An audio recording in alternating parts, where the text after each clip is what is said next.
som stiller op med et brækket kravben. Han blev opereret for mindre end 2 døgn siden. Torsdag eftermiddag var han på operationsbordet på Aarhus Kommunehospital hos eksperterne der, som har lavet så mange af den slags skader, og som er absolut en af Europas største kapaciteter på det område. De har skruet Brian Andersen sammen, bogstaveligt talt, med en metalplade i den højre skulder, sat sammen med 9 metalplade og 9 skruer. Det kan lyde lidt vanvittigt så at stille op, men det er jo altså en VM-titel, det måske gælder for Brian Andersen, som jo efter sin sensationelle sejr i det sidste Grand Prix i Bradford i England, lige pludselig ligger nummer 2 i VM-serien. Bare 7 point efter den førende amerikaner Greg Hancock.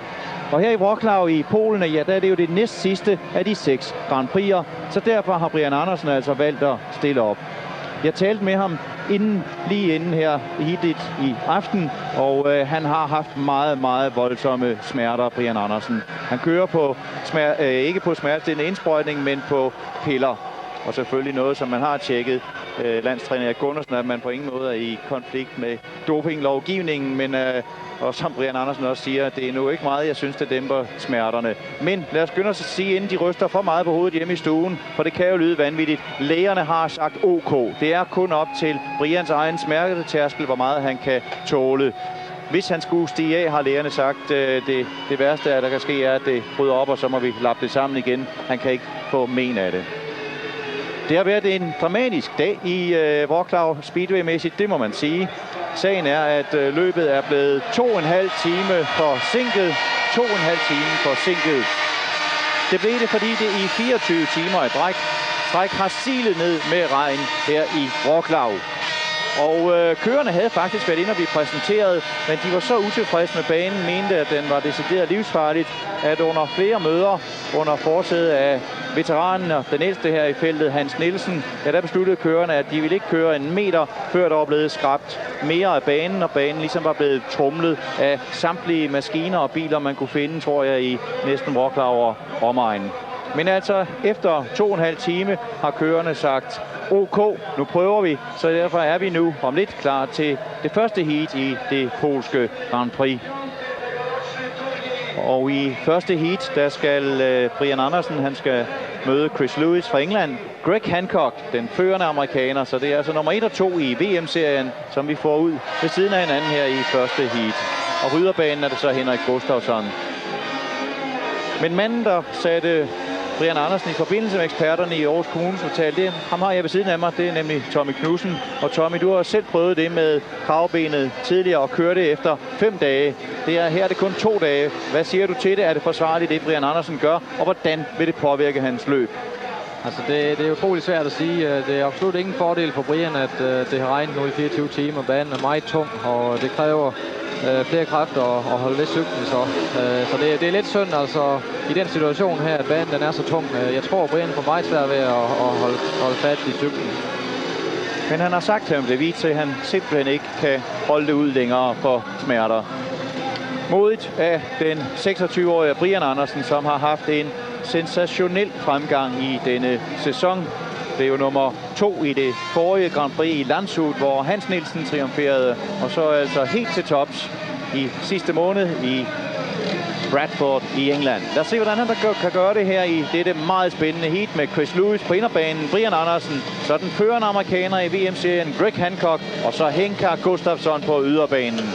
Lad os se, hvor meget det påvirker Brian Andersen med det brækkede kravben, altså højre kravben brækket. Ved siden af ham, manden der er 7 point foran ham i VM-serien, Greg Hancock.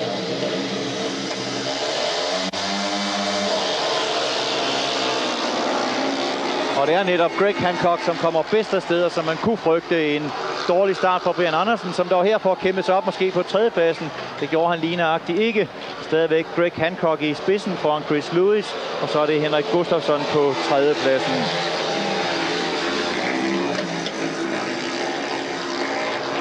Ej, der er jo ingen tvivl om, at det må give kæmpe problemer for Brian Andersen.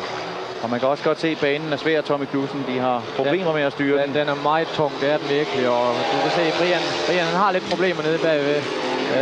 Vi kunne håbe, at banen bliver bedre efterhånden, som løbet skrider frem, og alt det tunge belægning bliver kørt længere ud. Man kan se, på grund af den tunge bane, så broadsider man ikke så meget i svingen. Altså det vil sige, at man har ikke så meget udskred med baghjulet. ud på sidste omgang, og det er stadigvæk med Greg Hancock i spidsen foran Chris Lewis, Henrik Gustafsson og sidst Brian Andersen, men det er jo ikke den store overraskelse. Ingen havde ventet, at han på nogen måde skulle komme til at dominere det her løb, men Brian Andersen kæmper for de Grand Prix-point, der måtte kunne falde af inden sidste afdeling i Vojens.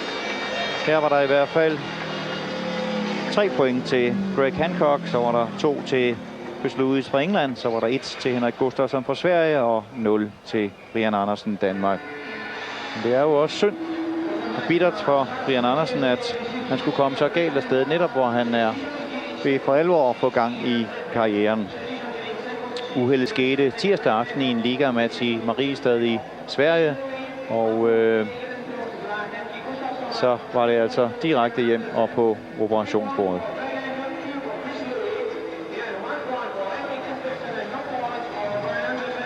Greg han lavede en kanon start der, og man kan se på Brian, han er ikke skarp i starten, og det er selvfølgelig troen på, at han kan, der måske mangler der. Det er enormt synd. Her ser vi starten igen. Ja, Brian han slipper meget langsomt der. Han er ikke på den 33 meget, og Greg han stejler lidt, men han er god til at holde forhjulet nede. Han tog koblingen.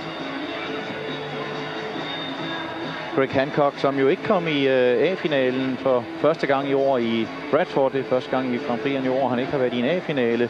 Men det var der så sandelig en naturlig forklaring på for den stakkels amerikaner. Han var udsat for et grimt uheld på vej til løbet i Bradford. Der brændte hans van, altså varevognen, der transporterede hans mekanikere og de 3 cykler. Og hans allerbedste cykel, ja, den gik totalt op i flammer, så han måtte faktisk låne materiel. Alt hans værktøj brændte også. Så Greg Hancock måtte låne materiel for overhovedet at blive klar med kort varsel til løbet i Bradford. Så på den baggrund var det ganske pænt klaret af ham, at han alligevel kom i en B-finale og fik kostbare eller seriøse og gode VM-point. Vi skal lige repetere formatet her i Grand Prix'erne. Det er sådan, at man kører først 20 heats i alt, altså alle kører ud 5 gange. Der tæller man på helt normal vis 3, 2, 1 og 0 point i hver heat. Lægger dem sammen, og så kører man derefter 4 finaler. D, C, B og A-finalen. A-finalen med de 4 bedste fra efter de 20 heat. Og man tager ikke nogen point med over, så man starter ligesom fra blank. Så det gælder altså bare om at få kvalificeret sig til så god en finale som muligt. Og derefter er der så i A-finalen 25 Grand Prix point, 20 til nummer 2, 18, 16, og så går det ellers dernede af. Så er polakkerne ved at gå amok her i Wrocław. I øvrigt, Tommy Knudsens hjemmebane har kørt her i mere end 6 år for Superliga-holdet i Wrocław. Og grunden til den store jubel fra der er mere end 30.000 tilskuere, det er, at vi skal have ikke færre end 3 polakker i heat 2. Det bliver spændende at se både Thomas Gollop og Mark Rorem i det heat her. Det er 2 kører, der er gode til at køre på en tung bane. Og jeg tror helt sikkert, at vi ser dem forrest i feltet i dag. Her med den gule hjelmfarve, Thomas Gollop. Det manden, som alle polakker håber kan løfte arven, som snart går langt tilbage efter Sitchel, som var den eneste polak hidtil, der har vundet VM-titlen, og det var helt tilbage i 1973. Men nu håber man virkelig på, at Thomas Gollop kan gøre det. Han ligger i øjeblikket på en 4. plads i VM-serien. Han er 17 point efter Greg Hancock, men det er ikke mere end det sagtens kan hentes. Men altså, det kan ikke hentes, hvis ikke, jeg lige vil sige, Thomas Gollop. Han skal i hvert fald i en A-finale her i Polen. Så der er ikke råd til mange misser for Thomas Gollop. Så her er de andre kører, der står og kigger interesseret ind selvfølgelig for at se, hvordan banen arter sig efter de vanvittige forhold med 24 timers regn. Men altså inderst Protasevich og regerende ungdomsverdensmester. Så er det Mark Loram fra England, og så er det Djoglucci og Gollop på yderbanen.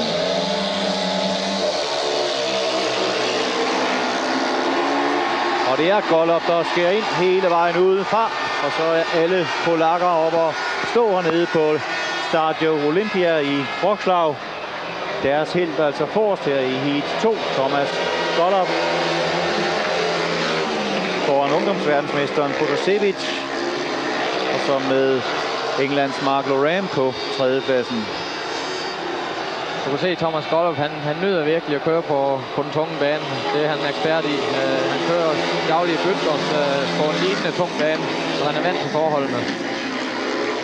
Under de mange møder, der var forud for afviklingen af dagens Grand Prix, eller mindst førerne skulle afgøre, om de ville køre, der var Gollop også hele tiden indstillet på, at han ville bare ud og køre.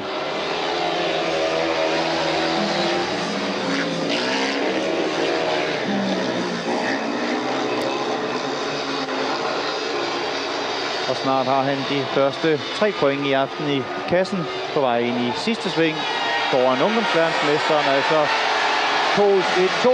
Der er her i heat nummer 2. 3 point til Thomas Gollop, 2 point til Protasevich, 1 point til Mark Loran fra England, og så 0 point til Dubrucci fra Polen. Thomas Gollop, som jo vandt det andet Grand Prix i år, Grand Prix i Sverige. Det første Grand Prix, han har vundet. Første Grand Prix sejr til Thomas Gollop.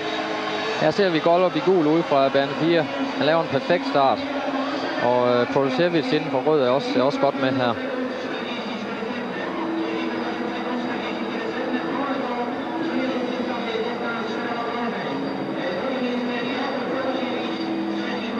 Her ser vi starten igen. Gollop er utrolig hurtig på koblingen og slipper først. Og han har allerede en cykellængde efter få meter. Når Gollop er i topform og godt kørende, så er det ikke mange, der kan slå mod i starten. Han har en meget god reaktion. Og her har vi Protasevich i rød. Når man ser Tommy Knudsen, at Gollop som her, han skærer ind helt ude fra yderbanen, som jo mange andre også vil gøre i den situation. Nu lykkes det for ham. Kigger man egentlig tilbage, hvor man er, eller stoler han bare så meget på, at han lige ser, jeg er foran nu, og så er det bare ind over, eller har man det i øjet? Det er sådan, at man kan føle, når man kommer ind i det første sving, der kan man ligesom godt fornemme, hvor de andre kører er på banen. Her ser vi, at han skærer meget hårdt ind over, men han er så langt foran, at han ikke rører nogen af de andre kører. Så han ved godt, hvor han har dem. Så er det helt ok. Og han kører godt langt ud i banen her. Vi skal til tredje heat. I billedet Peter Karlsson fra Sverige, en af sæsonens skuffelser. Nogle svensker har ikke levet op til det, som man fra svensk motorsport havde håbet på. Så det bedste svenske navn er stadig indiskutabelt Tony Rickardsson. Med blå hjelmfarve, Lee Adams fra Australien har heller ikke haft den bedste sæson Grand Prix-mæssigt, for det kan undre lidt, for i den engelske liga, i den engelske elite-liga, ja, der er han faktisk nummer 2 på topscorerlisten, Lee Adams fra Swindon, men han kan ikke få det sat sammen, når vi kommer til de store VM-løb. I hvid hjelmfarve er det Sławomir Drabik fra Polen. Og så skal vi altså have i gul hjelmfarve Hans Nielsen fra Danmark.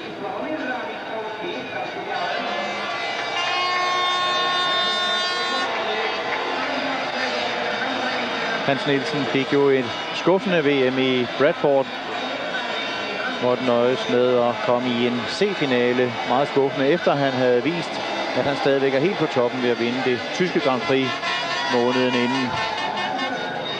Men netop manden her, Billy Hamill, den regerende verdensmester, var måske skyld i, at Hans Nielsen ikke kom længere. For i et afgørende heat, ja, der gav han Hans Nielsen et voldsomt puff, så Hans blev håbløst sidst. Og mange havde ventet, at den svenske dommer skulle udelukke Billy Hamill, men der skete intet, til stor irritation, til stort raseri for både landstræner Erik Gundersen og ikke mindst Hans Nielsen.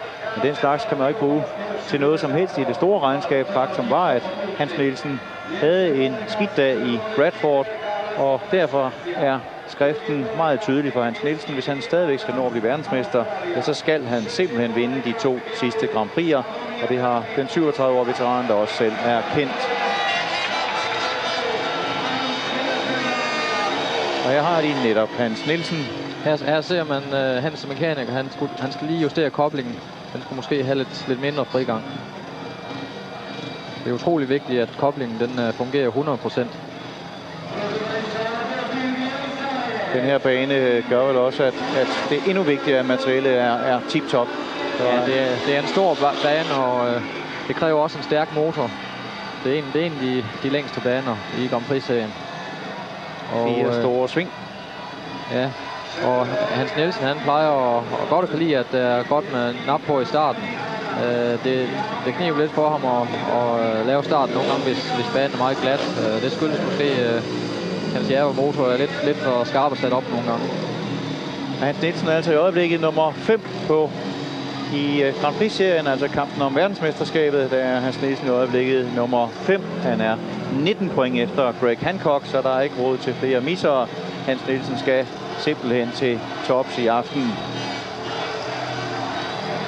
Men det er jo, nu er forholdene selvfølgelig helt specielle i dag, Tommy, men ellers er det jo en bane, der passer Hans Nielsen glimrende. Det er jo tydeligt udtalt ved, at han rent faktisk har banerekorden her på Stadio Olympia i Wroclaw. Lad os se, hvordan det går Hans Nielsen i sit første heat. Altså Hans Nielsen i gul hjelmfarve på yderbanen. Vi så jo godt op gøre det før ude på yderbanen. Kan Hans Nielsen også gøre det? Han kæmper sig ind over. Han kommer ikke helt ind. Han ligger på en anden plads i øjeblikket. Kæmper sig ind på andenpladsen nu.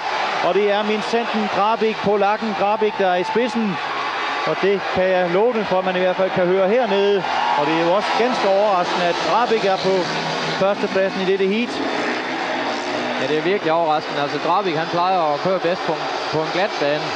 Han har en meget glat hjemmebane i Testekova. Og her, der er han rimelig forspring allerede ned til Hans Nielsen. Stor overraskelse. Ja, det bliver svært for Hans at komme op og hente det. Grabik har jo været meget, meget svingende. Har kørt et enkelt strålende Grand Prix, og så har det ellers været skidt i år fra Grabik. Men her er en flot start for ham på vej ud på sidste omgang. Og det er ikke meget, Hans Nielsen haler ind på ham. Nu skal der næsten et maskinuheld til, hvis ikke Grabik skal få de første 3 point. Og de går helt amok hernede, og det er da klart 3 point til Grabik, 2 til Hans Nielsen og 1 point til svenske Peter Karlsson. Og Lee Adams må igen se, at han får en skidt start på et Grand Prix-løb. En stor overraskelse, at Grabik altså kunne bonge 3 point til Hans Nielsen i forhold til Nielsens 2. Det ser ud som om på yderbanen, Tommy, at Hans er lige ved at komme helt ind over dem. Hans kommer godt med der, men han mangler lige 10 cm. Og han prøver på at komme rundt ude på yderbanen, men han får simpelthen for meget bid i banen og må lukke lidt af igen. Og Grabik får et stort forspring ud af svinget. Her ser vi igen Hans i gul og Grabik i hvid. Du kan se, de stejler begge to, og det vil man se meget i dag, at køren de stejler ud af starten, fordi der er så meget træk på. Og det betyder simpelthen, at når man slipper koblingen, så vil bagdækket ikke slippe banen ordentligt, og derfor løfter man. Her ser man Hans løfter også lige lidt. Det ser jo voldsomt ud, det der. Ja. Der skal virkelig arbejdes med maskinerne i dag. Ja, det kræver mange kræfter i dag.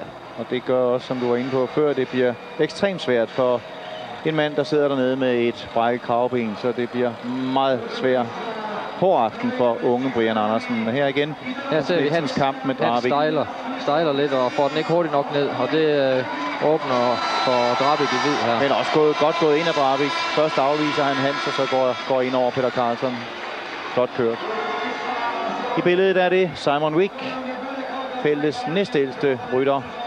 Altså Hans Nielsen med sine 37 ældst, og så kommer Simon Wick med 36. Og så den regerende verdensmester, Billy Hamill. Og Tony Rickardsson, som er mangens outsider til at vinde Grand Prix her i Polen. Han er utrolig godt gående i øjeblikket, Tony Rickardsson. Sidste mand i dette fjerde heat, hvor så alle 16 kører har været ude en gang. Af de 5, de skal ud i grundserien, det er Jimmy Nielsen fra Sverige, som også har en god stime i øjeblikket. Så det er på papiret et tough heat. I går til træningen, der var Tony Rickardsson virkelig godt kørende. Han lavede begge starterne i blæktræning. Og det er jo netop noget af det, han ikke har været specielt god til før. Det er jo starterne, så hvis først han kan begynde at få det til at fungere også, ja, så er det en god mand. Så bliver han farlig, og banen her, det er også lige noget for Tony. Han elsker, når der er noget træk på. Og han elsker jo også det, når der skal fightes og arbejdes for det, og det skal der i dag. Han giver aldrig op. Når man er Tony bag sig, så ved man, så skal man simpelthen bare se at komme afsted. Ja. Men det bliver også spændende at se Billy Hamill. Han har haft lidt problemer med sin motor i år. Han har ikke været tilfreds med dem på de større baner. De har ikke haft nok heste, synes han. Og han har faktisk lejet 2 motorer af min tuner, Anton Nisler, som han prøvede for første gang under træningen i går. Og han er meget godt tilfreds med dem. Nu bliver det bare spændende. Kører han på dem i dag? Så? Han kører på dem i dag, ja. Og jeg er meget spændt på at se, om han kan finde ud af at starte på den. Fordi men var der ikke nemlig noget med, Tommy, at han faktisk har for mange hestekræfter i de motorer, han kan ikke rigtig finde ud af, og hvordan han skal styre dem ned det første? Han havde lidt problemer med starterne til træningen i går. Han stejlede meget, og det er nok også et spørgsmål om tilvænning. Altså motoren, de kører anderledes end dem, han er vant til. Så det bliver spændende at se. De er i hvert fald nok heste. Men han sagde selv, at han har aldrig haft så meget power. Det var lige før jeg sagde mellem benene. Det er jo også det, han har. Det har han aldrig haft, som han har fået, efter han har fået de 2 motorer. Nej, det er nogen, vi ser, om man kan i hvert fald et meget interessant heat. Simon Wigmore nøjes med rollen som underdog fra inderbanen. Så har vi altså i blot verdensmester Billy Hamel. De har ham her. Og så er det Tony Rickardsson fra Sverige og yderst Jimmy Nielsen fra Sverige. Og man skal ikke underkende Jimmy Nielsens chance, tror jeg, i det her heat. Jimmy Nielsen er rigtig godt kørende i Swindon i øjeblikket i England. Jimmy Nielsen, han var også rigtig godt kørende i går. Han vandt også begge sine 2 prøvestarter. Og han er farlig. Han har været godt gående her de sidste par måneder.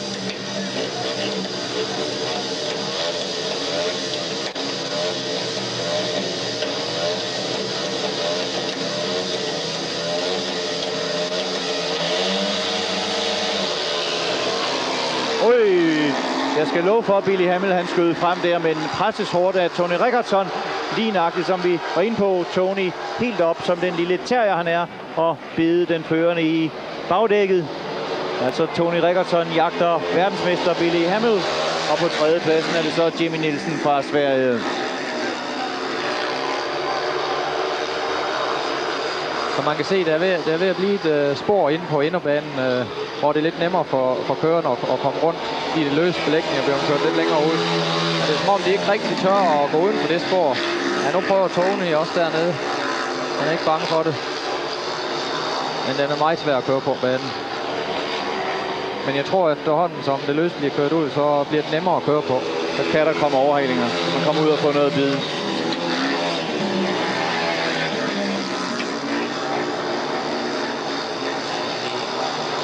God start for Billy Hamel, som blev nummer 2 i det sidste Grand Prix, og altså ligger på en delt anden 3. plads med netop danske Brian Andersen.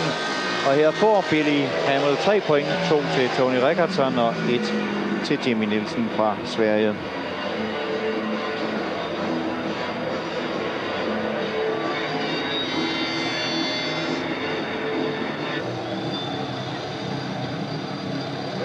Vi skal til heat 6. Heat 5 blev en ny polsk succes, må man sige. Sejr til Protasevich, ungdomsverdensmesteren, og det var foran Drabik, så god start for polakkerne.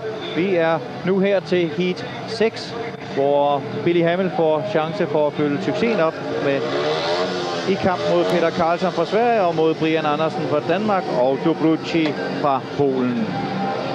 Det er Rafał Dobrucci fra Polen, som er kommet med på wildcard. Det er jo sådan, at arrangørerne i hver Grand Prix har et enkelt wildcard, og det er de her givet til den unge polak Dobrucci.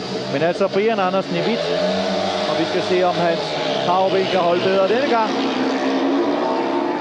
Nej, det er som om Brian, og det er meget forståeligt, trækker sig fra slagsmålet, men ligger dog til 1 point i øjeblikket, og var faktisk op og snuse til Peter Karlsson på andenpladsen. Billy Hamel er kørt oppe foran i rød hjelmfarve. Men Tommy, det skal da blive interessant at se, om Brian Andersen kan hænge på og presse Peter Karlsson. Ja, Brian lavede egentlig en god start, men blev kørt lidt ud i banen af Billy Hamel og måtte så lukke af. Men man kan se, at han har fået lidt mere tro på, at skulderen kan holde nu, tror jeg. Han giver lidt mere gas og følger rimelig godt med. Og jeg tror da også efterhånden, som det løs bliver kørt ud, så vil Brian også gå lidt bedre.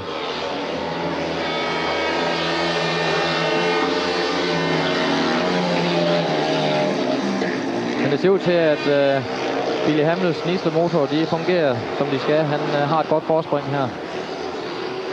Har fået en meget flot start på aftenens Grand Prix. Her hvor han får sin anden heatsejr. 2 mulige. 3 point til Billy Hamel. 2 til Peter Karlsson. Og så 1 point til Brian Andersen og 0 til Dobrucki fra Polen. Det er jo fint, Brian fik et point her. Det er godt. Altså hver point til, og det er bare om at få så mange som muligt i aften. Kan han bare få en 3-4 Grand Prix point med hjem, så vil han være godt tilfreds, tror jeg. Helt sikkert. Her ser vi Hamill, han laver en perfekt start igen. Og Brian, han bliver skubbet lidt ud i banen. Og er ved at komme op til Peter Carlsen ud af svinget her. Brian i hvid.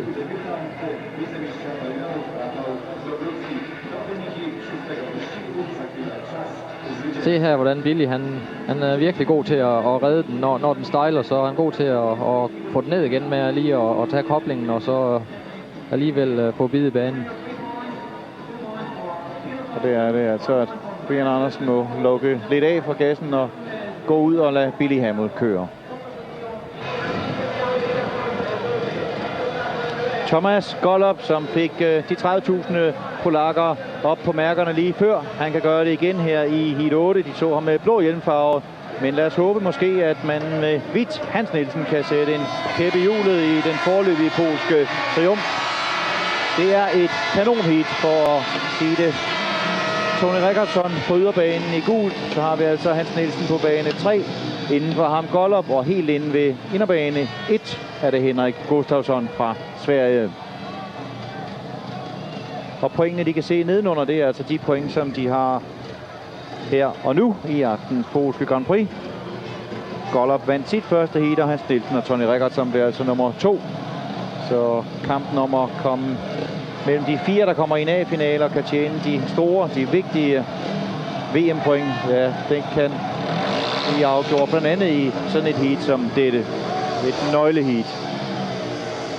Det kan man også mærke på stemningen nede ved snoren, Tommy. De mærker hinanden af. Ja, det bliver virkelig spændende, det her.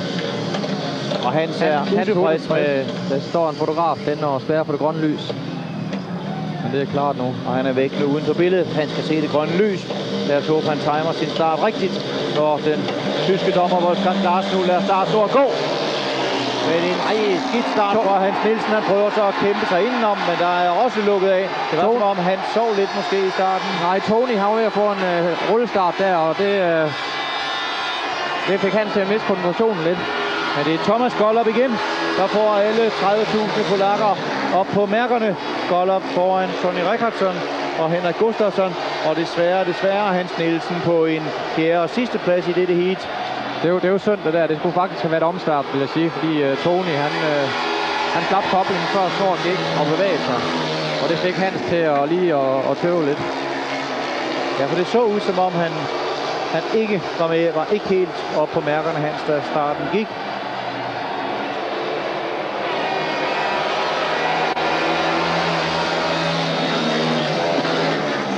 Gollob er godt kørende. Banen er ved at blive lidt hullet, men det betyder ikke noget for Gollob. Gollob kan godt lide disse jo værre, jo bedre. Ujævne baner, ja. Derfor ser vi nok en wheelie. Nej, ikke i den omgang. 3 point til Gollob, 2 til Tony Rickardsson, og de er vigtige for Tony Rickardsson. Han ligger godt med nu. Og så 1 point til Henrik Gustafsson, og det var meget skidt for Hans Nielsen, at der kun var et lille rundt 0 til ham. Lægger pres på Hans Nielsen i de næste 3 heats.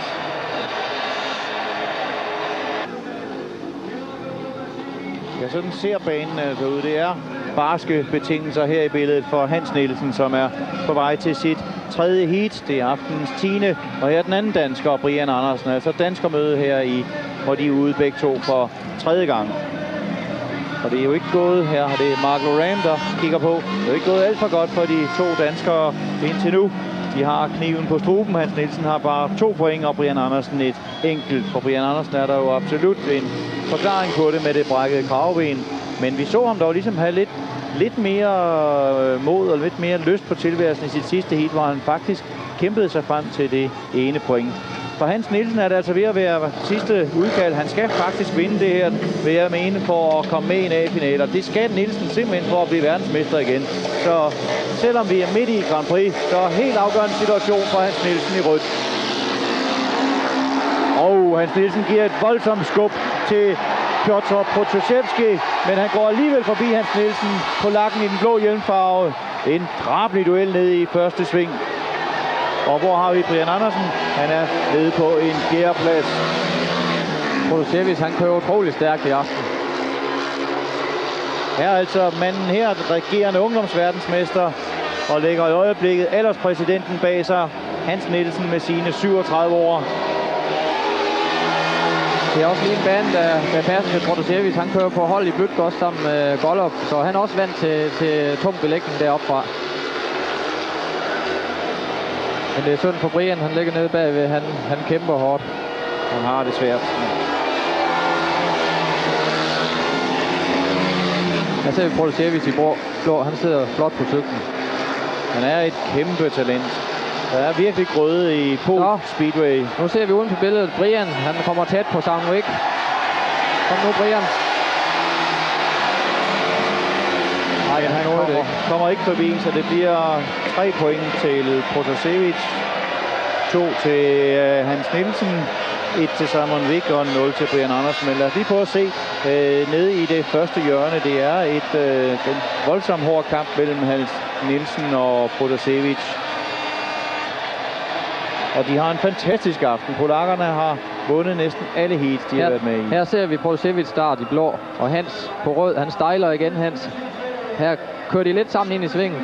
Han prøver på at skubbe Protasevich lidt ud, men han kan ikke nå ham. Vi skal til heat 11, som er et fantastisk heat. Det er simpelthen med de 3 kører, som har maksimum point indtil nu. Den ene af dem er på yderbanen Billy Hamel, så er det Greg Hancock, de 2 suveræne amerikanere, og så 2 polakker. Altså USA mod Polen. Drabik overraskelsen med 5 point. Det er ikke overraskelsen, at Golob også har maksimum point.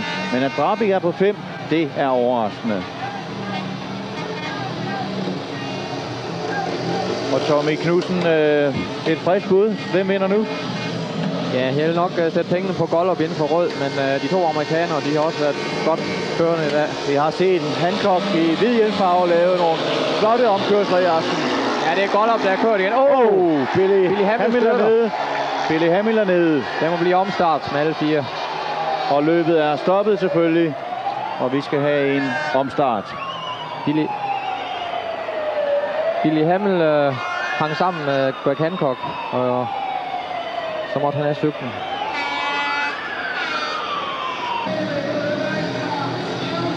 Thomas Golob på vej hen til omstarten, og han kan konstatere, at den tyske dommer Klaas har sagt, at alle 4 kører får lov at være med i omstarten. Fandt altså, at Billy Hamels uheld, hvor Billy måtte en tur i stakkerne, var uforskyldt. Ingen var skyld i det, og da det var i første sving, har han så altså lov til at sige, at alle 4 kører med igen.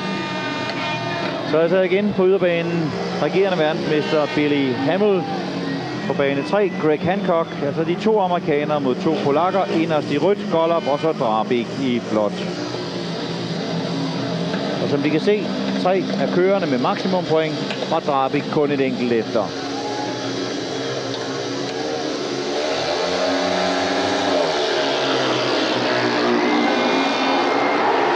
Og igen er det Golob, der skyder frem. Men så kommer Billy Hamel, han ser et hul, som ingen kunne se. Måske er det derfor, han er verdensmester. Men igen får Golob bid helt ude ved hegnet derude, hvor han elsker at køre. En fantastisk flot første hjørne af de 3 kører. Der er meget hård kamp også om tredjepladsen mellem Drabik og Greg Hancock. Se der i blå og hvid. Det er i blåt. Er det Drabik, som går forbi Hancock nu? Altså Hancock, den førende i VM-serien, nede på sidste pladsen i dette heat.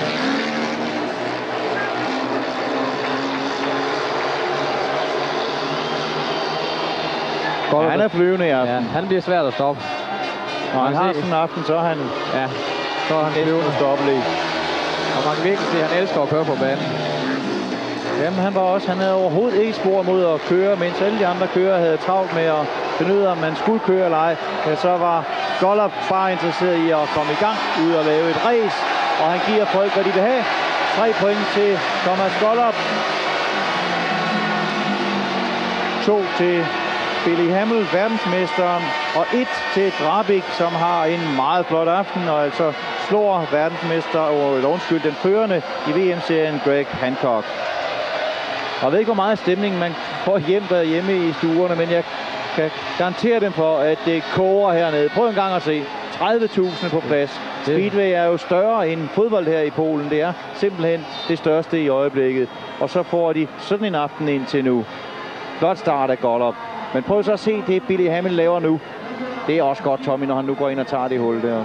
Ja, han er lige ved at komme forbi Gollop her ud af svinget. Men Gollop får så bide ud i det løse igen. Men Greg Hancock, han kom slet ikke med fra start den her gang. Her ser vi Billy Hamel i gul hjelm. Og Hancock kommer ikke med. Men Gollop skyder frem inden for rød. Og der vender Billy ellers lige om. Det er altså også godt. Det er et splitsekund, man skal tage den beslutning. Men så går Gollop helt ud og får bidet. Han elsker at køre helt ud af hegnet, tror jeg. Det gør han altid. Det er næsten, uanset hvordan banen er, så kører han helt ud ved hegnet. Flot stilstudie her af de 4 topkørere, som har domineret det polske Grand Prix her i aften. Heat 12, det sidste heat inden pausen, så har alle kørerne været ude 3 af de 5 gange, de skal ud i grundserien, kan vi kalde det, inden man finder ud af, hvem der skal i de respektive 4 finaler. Og i heat 12, der er det er 4 kører, som har haft en aften på det jævne, det må man sige, så det er også ved at være sidste udkald for dem på inderbanen. Jimmy Nielsen 1 point, Henrik Gustafsson har 2, Peter Carlsson Sverige har 3, og Mark Loram har 2.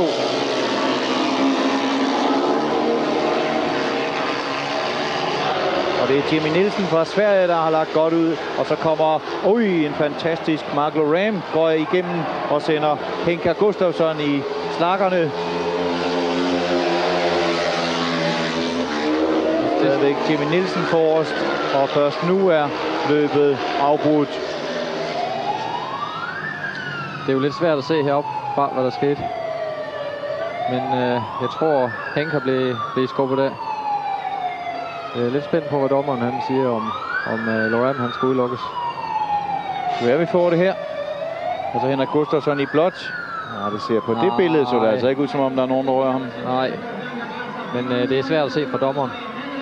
Han har jo desværre ikke det her slå at kigge på. Men der ligger i hvert fald Henrik Gustafsson, som i VM-sammenhæng har haft en miserabel sæson, har også brækket sit ben for en måneds tid siden, men det er ikke hele forklaringen på, at han har haft det så skidt, og dommeren har set, eller i hvert fald selv uden slå har han haft den opfattelse, som vi også fik i de her billeder, at det er Henrik Gustafsson, der selv for skyld kommer ned og ligger der, ingen rører ham, og derfor helt rigtigt er den tyske dommer at udelukke Henrik Gustafsson fra omstarten. Altså omkørsel uden svenske Henrik Gustafsson, helt korrekt udelukket. Så i omstarten har vi altså på yderbanen i gult Mark Loram, som vi lige så. Så det er Peter Carlsson fra Sverige og Jimmy Nielsen fra Sverige på inderbanen. Og deres beskedne pointhøst kan man se. Der 1, 3 og 2 point. Især synes jeg, Tommy, at det har været skuffende, at Jimmy Nielsen ikke har kunnet lave mere, end vi har set i aften. Ja, men det overrasker mig ikke så meget, som banen den ser ud. Jimmy han er ikke så vild med at køre på det løse belægning. Han kan godt lide en glat bane. Men jeg tror, altså banen er ved at blive lidt bedre, så vi skal nok se flere point fra ham i næste heat. Ja, Peter Carlsson i hvidt har altså stadigvæk chancen for at komme med i hvert fald i en B-finale.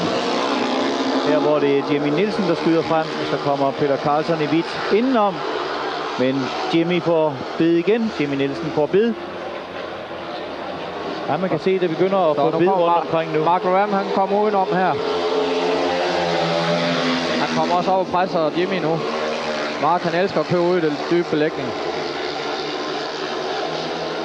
Og man kan se, at Jimmy Nielsen kigger sig tilbage. Er lidt i tvivl om, hvad Mark Loram gør. Prøver så igen udenom og skifter så til... Han har helt fixeret Jimmy Nielsen i øjeblikket. Jimmy Nielsen aner simpelthen ikke, hvor han har Loram hen. Jimmy er ikke så meget for at køre i det løse, hvor den hurtigste linje er. Nu kommer Mark udenom. Ja, det er flot kørt. Flot kørt. Mark Loram, som havde et fantastisk godt løb i Bradford. Måske det bedste, han nogensinde har lavet. Og vandt faktisk efter de første 20 heat, var han den kører, der havde flest point i Bradford, men blev så nummer 4 i A-finalen, men altså klart det bedste resultat fra Mark Loram. Og synes han viser lidt i aften også, at der er muligheder i den englænder. 3 point til Mark Loram, 2 til Jimmy Nielsen og 1 til Peter Carlsson. Så har alle kørerne været ude 3 gange, altså de skal ud 2 gange mere, og det gælder selvfølgelig også her i blå hjelmfarve. Hans Nielsen, som har haft en skuffende Grand Prix her i Polen indtil nu. Bare 4 point har Hans Nielsen fået ud af sine første 3 heats.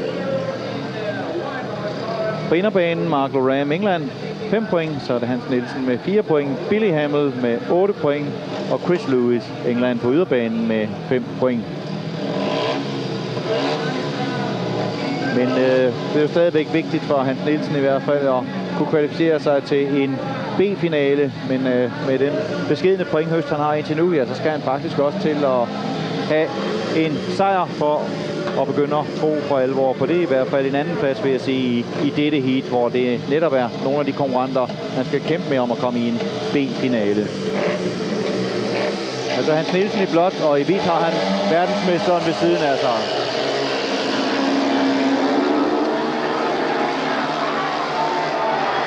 Og Hans Nielsen på en 3. plads.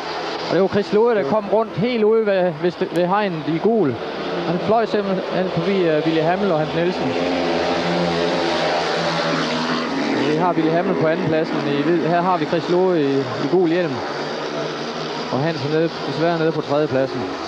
Det er lidt ærgerligt, for igen, han var faktisk først nede i det første sving. Han var godt med dernede, men Chris var ude på den hurtige linje ude, hvor hvidet det ligger. Han fik simpelthen så meget fart på og kørte forbi dem alle sammen nede i det første andet sving.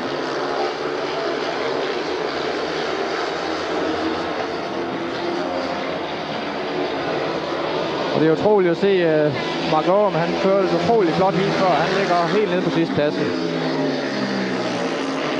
Og gang med sidste omgang, og det bliver til, hvad mindre motoren sætter ud, så bliver det til 3 point til Chris Lewis. Det er Chris Lewis, 3 point. Og 2 point til Billy Hamel, og 1 til Hans Nielsen. Og det betyder simpelthen, at det er mærkeligt at sige det, men nu så vil jeg godt sige, Tommy Knudsen, at i år bliver Hans Nielsen ikke verdensmester, får ikke sin 5. VM-titel hjem i år. Det kan simpelthen ikke engang næsten en vildeste teori lade sig gøre. Løbet er kørt, ja. Men Hans Nielsen har jo altså allerede 4 VM-titler bag sig, men han vil da absolut kæmpe jo for, i hvert fald om ikke andet måske, at komme på skamlen med en god præstation i Vojens også. Han var ellers godt med i starten her, men Chris Lewis kommer stærkt ud fra gul. Chris Lewis, han var jo meget uheldig oppe i Bradford ved det sidste Grand Prix. Han havde maskinskade i 2 heat, hvor han lå til 3 point. Så det var lidt uheldigt for ham. Men her er Hans jo godt med dernede, men... Jamen det er som om, han mangler lige det sidste. De sidste 10 meter ind i svingen, der trækker både Billy Hamel og Chris Lewis altså fra ham. Han mangler lidt bid i banen der. En modig mand så vi lige i billedet. Vi har ham her, Brian Andersen. Kører altså med det brækkede kravben, men har svært ved at gøre sig gældende. Det er blevet til et enkelt sølle trøstpoint for manden, som var på toppen af verden, da han vandt det sidste Grand Prix i England. Men et styrt i tirsdags satte en stopper for Brian Andersens realistiske håb om en VM-titel allerede i år. Men han ligger på en anden plads, og med en god indsats i årets sidste Grand Prix i Vojens den 20. september, ja, så kan Brian Andersen komme på skamlen. Her er det Lee Adams, som har lidt problemer med sin cykel inden starten på 14. heat. Han har faktisk kun, de kan se det uge op til i venstre hjørne på skærmen, der tæller ned 14, 13, 12, 11 sekunder og så videre. Det er den 2-minutters regel, som eksisterer, når dommeren synes nu er vi er ved at være klar til starten. Nu skal der ske noget. Ja, så sætter han køren under 2-minutters reglen. Så skal man simpelthen være oppe inden 2 minutter, ellers er man udelukket. Det nåede lige Adams lige nøjagtigt, så altså klar til kamp med Brian Andersen, Jimmy Nielsen, Thomas Gollop med maksimum point og Lee Adams.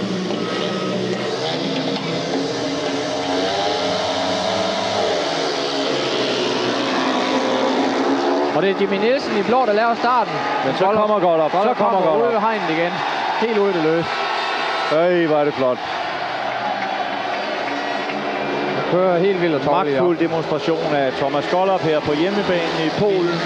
Vi har Brian på en 3. plads. Han ligger til 1 point. Det er flot kørt, hvis han kan holde til. Kom så, Brian. Ja, foran Lee Adams i øjeblikket. Men Gollop er kørt.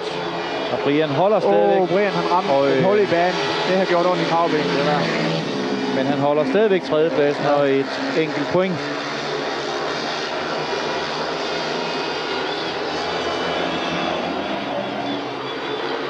Gollop har et godt forspring her. Som altid kører han helt ude ved hegnet. Han slapper lidt af nu.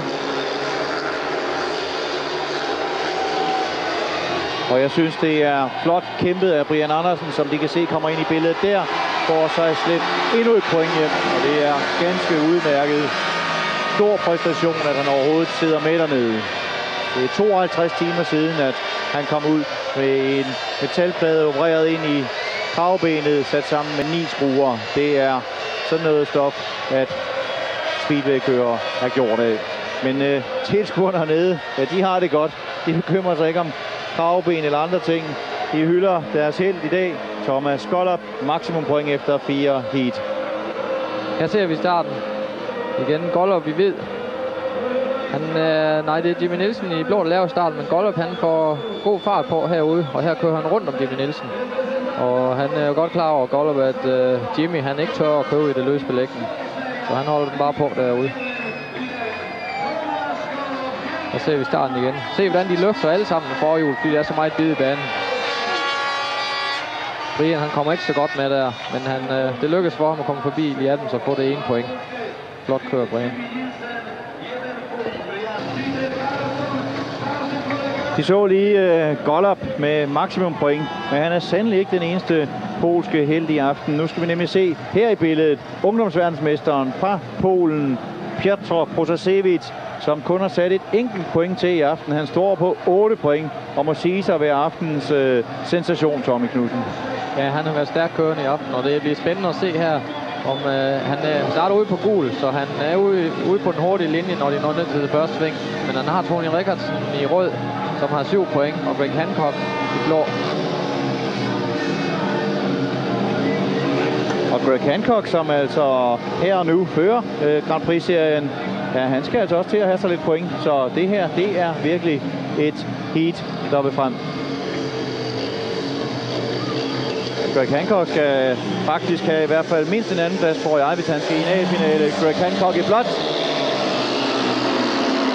Og han skyder også godt frem, Hancock, men går Protasevich så ud og får bid. Det gør han kæmper hårdt. Ja, det er Hancock. Stejler, men der fik han for meget bid. Og Tony Rickardsson på anden pladsen. Protasevich lavede altså en virkelig god start ude på gul, men han blev kørt helt ud af hegn. Hancock og måtte lukke af og ligger nu på 3. pladsen. Tony Rickardsson kæmper hårdt. Han er ved at nå op til Hancock. Og vi kender Rickardsson. Vi ved, at han bestemt vil blive ved, indtil det ternede flag er oppe. Og han haler altså ind i øjeblikket på amerikaneren Greg Hancock. Og det er vigtige point, det gælder for de to. Tony Rickardsson på 7 og Greg Hancock på 6. Hancock er udmærket godt klar, og han skal holde den på. Tony, han er der. Laver han bare det mindste fejl, så kommer han forbi.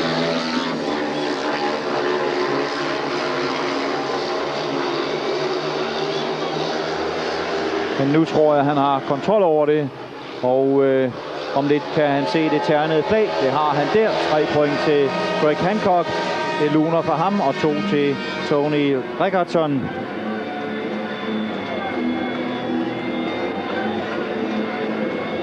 Og et enkelt point til Protasevich, som jo ellers fik så flot en start. Vi kan prøve at se, når vi får det ind igen i slow, Tommy, om du kan prøve at forklare, hvorfor det er, at det pludselig går galt for Protasevich. Her ser vi Rickardsson i rød og Hancock blå. Hancock laver starten, og Protasevich han er på vej til at køre udenom, og her stejler Hancock lige lidt og kører ud på Piots linje der, så han må til at lukke lidt af. Og det var et godt første sving af Hancock. Her ser vi starten igen. Tony løfter meget og laver ikke så god en start. Men her ser vi Protasevich. Han liner op herude til at køre udenom. Her stejler Hancock og kører ud og stopper Protasevich. Og så kommer Rickardsson så indenom Protasevich i rød. Men det er jo flot kørt af Hancock. Og så er vi klar til heat nummer 17, og jeg skal lige sige nu, at vi er nu på live, som det hedder på nudansk, altså her og direkte. Det, de ser, er her og nu. Den lange forsinkelse på grund af vejret har gjort, at vi simpelthen er på live nu her fra heat nummer 17. Chris Lewis på inderbanen med 8 point. Aftenens eneste ubesejrede Thomas Goller på 12 point. Simon Wick på 4 point. Og yderbanen er Peter Carlsson med 4 point. Thomas Goller er med sine 12 point allerede sikker på at gå i A-finalen. Men for Chris Lewis på inderbanen er helt klart den kører, for hvem der i dette heat står mest på spil. En sejr til Chris Lewis kan bringe ham i sin første A-finale. Ej, Simon Wick, han fik en flyvestart. Men Goller lavede den alligevel. Igen Goller helt ude ved hegnen, som vi har set ham hele aften. Flyvende i aften. Helt utroligt. Der var han altså lige ved at være det helt bogstaveligt, Tommy. Ja. Det var lige før han tog en tur hen over cyklen. Ja. Vi har Chris Lewis på andenpladsen i rød og Simon Wick på tredjepladsen i hvid. Og på sidstepladsen har vi Carlsson. Men Goller, han kører helt ude ved hegnen. Han elsker at køre derude. Manden er tårlig imellem. Simpelthen. Jeg tror ikke køre derude, det tror jeg ikke. Han er fuldkommen rygløs. Ja. Helt utroligt. Han bliver svært at stoppe. Og 3 point her, det betyder så også, at han får første valg af starter i A-finalen. Men jeg ved ikke, hvad det er, han kører laver. Han kører lejer lidt. Han laver lidt showtime i øjeblikket. Og tillader faktisk Chris Lewis at komme op forbi ham. Er det? Ej, han tager. Det er jo ydmygende næsten, Tommy. Ej, hvad er det det skal man næsten ikke gøre. Men så svarer Chris Lewis igen. Og Chris Lewis får lov. Ja, jeg tror, jeg kan roligt sige for lov, for det løb kunne godt have vundet. Højst mystisk, Tommy. Og ja. Ikke, det gør man ikke den slags. Man ydmyger ikke sine modstandere. Ej, jeg synes, det så lidt mystisk ud, det der. At Louis, han sådan fik lov til at køre forbi. Der så det næsten ud til. Men jeg ved ikke, om han bare snød Gollop, fordi Gollop, han ville lege lidt med ham. I hvert fald blev 3 point til. Ja, det var det, han ville bare lege lidt med ham. Så, ja, så her ser vi starten igen. Det er Gollop, vi ser her i blå. Og Simon Wick i den grønne dragt af hvid hjelm. Han fik ellers en flyvestart, men Gollop fik alligevel mest træk på ned til svinget. Og Louis i rød her på inderen. Men Gollop er kørt her. Han er flyvende i aften. Her ser vi Gollop igen. Han løfter lige lidt ud i starten, men får den ned igen. Og så kører han langt ud i banen, og Simon Wick bliver nødt til at lukke af og skære ind bag ved ham. Og det betyder så, at Chris Lewis helt inde på rød der kommer forbi Simon Wick. Men her ser vi Gollop helt ude ved hegn, og her stejler han igen. Det her så vi lige ude til venstre, Simon Wicks baghjul. Den bevægede sig faktisk før snoren gik op. Og det var det samme, der skete i et tidligere heat, hvor Tony Rickardsson lavede det samme nummer, hvor Hans Nielsen så mistede koncentrationen og kom sidst fra start.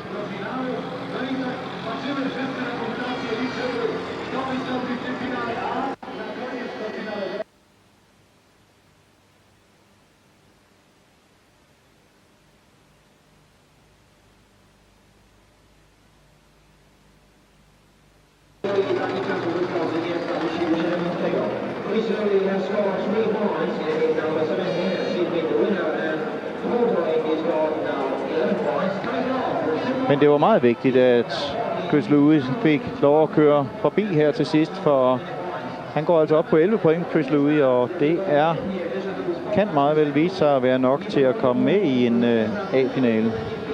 Ja, man må sige, det var et vigtigt point, han hentede der ved at komme forbi Gollop. De er åbenbart mægtig gode venner, ser det ud til. Men det finder vi nok ikke helt ud af, hvad der skete der. Det kan jo også være, at Gollop simpelthen blev fanget i sit eget spil. Ja, jeg ved det ikke. Altså, han har det med at lege lidt. Det ser man også tit hernede i ligamesserne.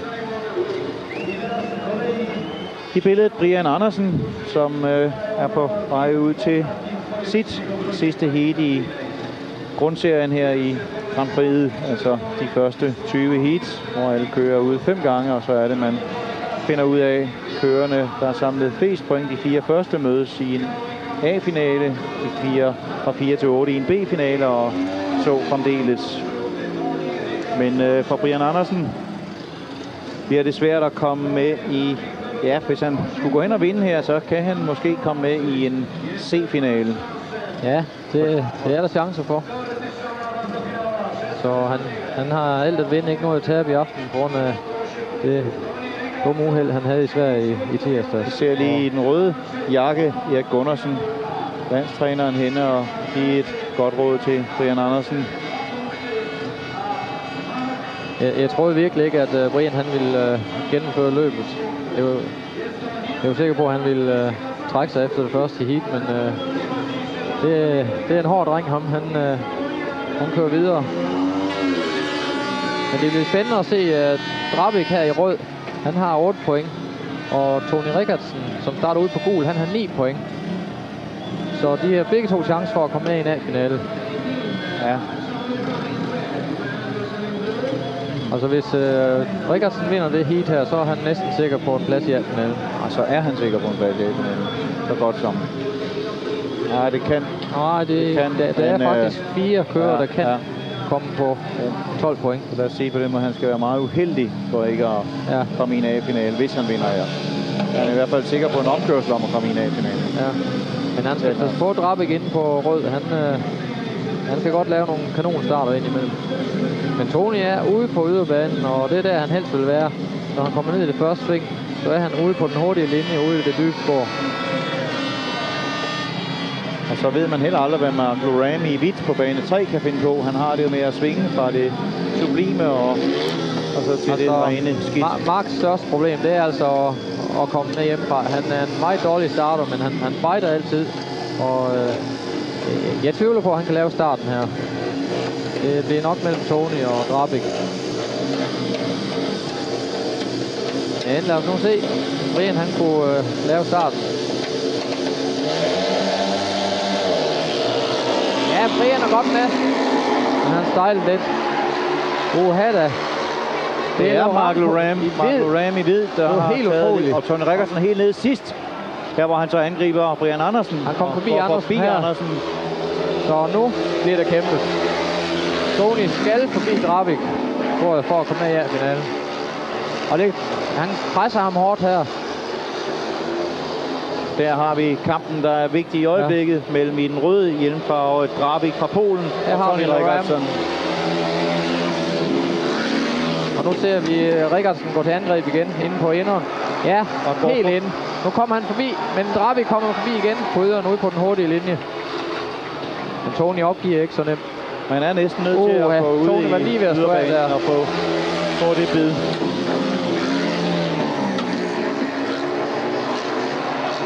Og så prøver det en drabelig kamp, der er dernede. Det er op foran Erlo Ram kører. Det er her, det gælder for de to hold. Godt begge to kom i en A-finale. Men nu er det sidste sving, sidste angreb fra Rickartsen. Men det lykkes ikke for ham. Det lykkes ikke. Så der var 3 point til Drabik, og han går på 11 og med meget fine chancer for at komme i en A-finale. Eller undskyld, til noget røvl. Det var 3 point til Mark Loram, som går på 8 point i alt. Og så var der 2 point til Drabik, som får 10 point. Og 1 point til Tony Rickartsen, som så også er på 10 point. Og 0 til Brian Andersen, der slutter pointhøsten i grundserien på 2 point. Her ser vi Mark Loram. Han kører også langt ud i banen og får et godt sving. Men Drabik er lige i hælene på ham. Og Tony overraskende nok helt ned på sidstepladsen. Det lykkes så for ham at komme forbi Brian her. Brian har det svært på den tunge bane. Men utrolig overraskende at se Mark Loram lave starten for en gang skyld. Det er sjældent, man ser det. Mark Loram, som jo var suverænt godt kørende i Bradford Grand Prix i England, hvor han sluttede efter de første 20 heat med 13 point og var simpelthen den mest scorende, men kunne ikke holde den fine stil i selve A-finalen, hvor han blev sidst. Det besejrede jo af Brian Andersen så vandt Grand Prix'et, og Billy Hamel blev nummer 2, og Jimmy Nielsen nummer 3. Jeg så vi starten, hvor Brian han løftede meget. Marco Ram han er kørt. Tony han er ude på ørerne, og han får en masse spray fra baghjulet her, kan du se. Og det er virkelig tungt, når det, og det er ikke spray, Hugo, det rammer det er ikke Hugo Boss. Nej, det er simpelthen smadret. Og det kan næsten stoppe en helt, når man får sådan en stråle. Sådan en stråle. Der er det så Tony. Går forbi Brian Andersen igen, som har rigeligt at gøre med at holde sig på cyklen. Men jeg synes, man må sige, Tommy, at det sætter jo også Brian Andersens præstation i relief, at netop banen har været så tung. Havde det nu været en fin og glat bane, så havde det været meget lettere for ham at køre med det brækkede kravben. Det havde gjort en stor forskel. Havde banen været glat, som du siger, så tror jeg faktisk, at han kunne have lavet mange point i aften. Så det er virkelig uheldigt, altså dobbelt uheldigt for Brian, både med kravben og banen. Vi skal til heat 19, det næst sidste, inden vi skal i gang med de 4 finaler. Og i heat 19, der har vi Hans Nielsen med på bane 2. På inderbanen er det Greg Hancock med 9 point og god chance for at komme i en A-finale. En anden plads kan måske gøre det. Han skal i hvert fald sandsynligvis blive nummer 2 eller nummer 1. Bliver han nummer 1, er han sikker i en finale nu. Hans Nielsen skal kæmpe for at komme med i en... det er ikke til at regne ud nu. Måske kan han komme med i en B-finale, hvis han er heldig. Nej, det bliver svært. Det tror jeg ikke, han kan. Men i hvert fald, Hans vil også gerne slutte med Maner. Har haft et miserabelt Grand Prix her i aften i Wroclaw. Ved siden af Hans på bane 3 er det Jimmy Nielsen fra Sverige med samme pointtal som Hans. Beskedne 5. Og på yderbanen den polske kører, der kom med her på wildcard, Rafał Dobucki. Dobucki, som i øvrigt blev nummer 2 i årets VM for kører under 21 år. Og nu tror jeg at jeg flere gange i aften har sagt noget forkert. Jeg har jo sagt, at Protasevich fra Polen er regerende U21 verdensmester. Det var han også, men det var altså kun til for 14 dage siden, hvor den jo kom på danske hænder. Det er rigtigt. Det er Jesper B. Jesper B. Der vandt det for en måned siden. Og dermed er Jesper B. Jensen med i næste års Grand Prix. Og det er Hancock igen, der laver starten fra rød og presser Hans langt ud i banen. Det giver så plads til Dabrowski, der kommer Hans kommer igen. Hans kommer igen op på anden pladsen. Ja. Big Bid. Men det er Hancock får Hans på anden pladsen. Og nu er Jimmy Nielsen lige ved at kæmpe sig forbi Dabrowski, men han bliver afvist. Det er ikke en bane for Jimmy i aften. Absolut ikke. Men Hancock, hvis han holder førstepladsen, så er han helt sikker på en plads i A-finalen.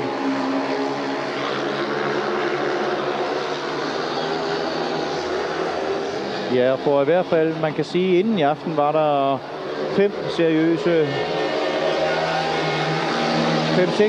bejlere til verdensmesterskabstitlen, og Greg Hancock, som fører VM-serien, han siger i hvert fald farvel til den ene af dem her. Hans Nielsen er ude af kampen om årets VM-titel. Kan ikke nå det længere, men det kan Greg Hancock, som her får 3 point.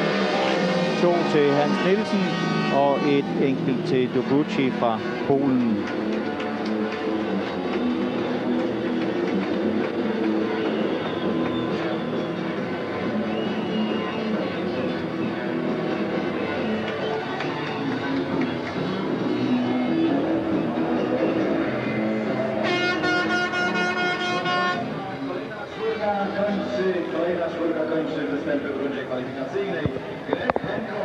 Her ser vi Hancock fra rød presser Hans langt ud i banen her, og det giver så plads til Dabrowski, der kommer forbi Hans. Men Hans skal så tilbage under Dabrowski igen og passerer her ved langsiden. Hans har ikke været så godt starten i aften. Han plejer altså at kan lave nogle gode starter. Her ser vi Hans.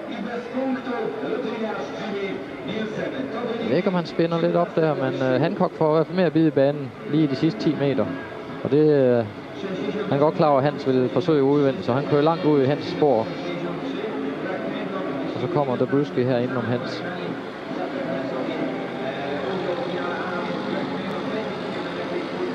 Det er ligesom han har manglet lige de sidste 10% i aften, Hans. Ja, altså det er som om han ikke har været helt koncentreret i starterne. Og særligt i aften har det været utroligt vigtigt med nogle gode starter. Det er svært at køre forbi på den tunge bane.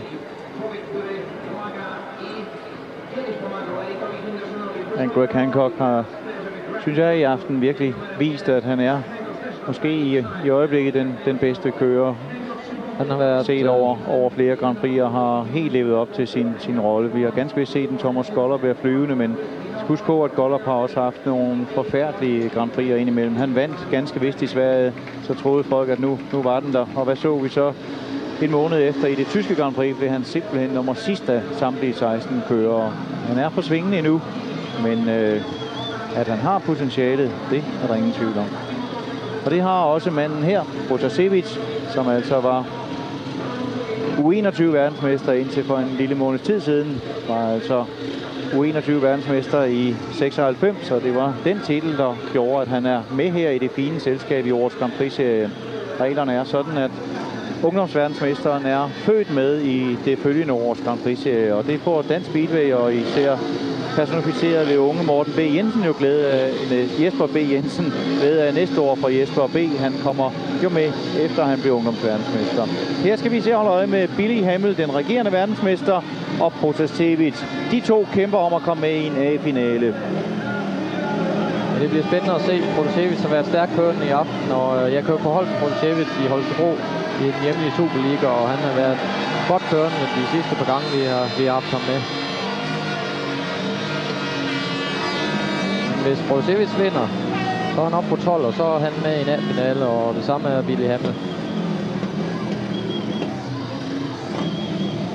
Henrik Gustafsen, han har været meget dårlig kørende i aften. Han har kun 2 point, og det samme har Lee Adams. I øjeblikket er 2 kører. Det her er sidste heat af de 20 i grundserien. 2 kører er klar til A-finalen. Det er Thomas Gollop og Greg Hancock. Det er Protasevich, laver starten. Kører langt ud i banen. Men mister grebet igen. Han er lige ved at stå af der. Og Billy Hamel i blå kom forbi igen. Men vær sikker på, at den unge polak har ikke opgivet endnu. Går ud i banen og jagter Billy Hamel. Han prøver indenom nu, Protasevich. Her er Hamel i blå. Men det bliver nok svært at hente Hamel. Han har været godt kørende i aften på de nye motorer. Han har fået fra den tyske Kone og Nisler.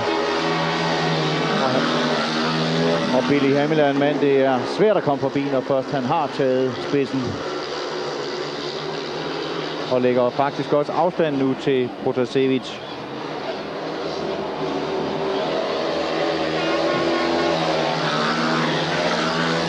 Og sidste omgang, og så er Billy Hamel sikker med i A-finalen, og dermed er han også nu den største trussel for Greg Hancocks øjeblikkelige førsteplads. Og ligegyldigt hvordan det vil gå i A-finalen, så vil han også være det inden det sidste Grand Prix i Boyens.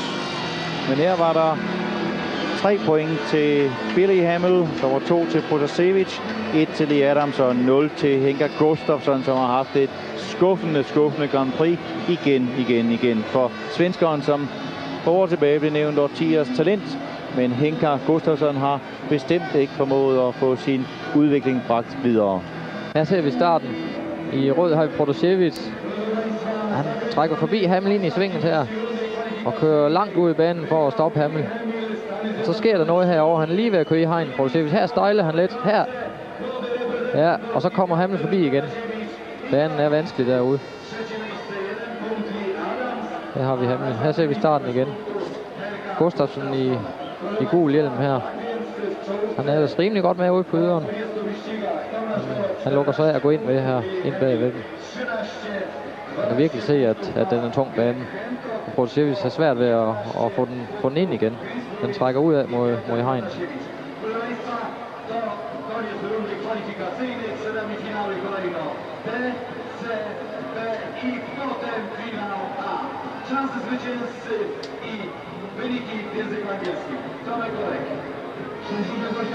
Han laver en perfekt start, Protasevich. Men han laver så den fejl nede i det første sving. Han kører lidt for langt ud, og Hamel han er godt klar over, at han skal ind bagved ham.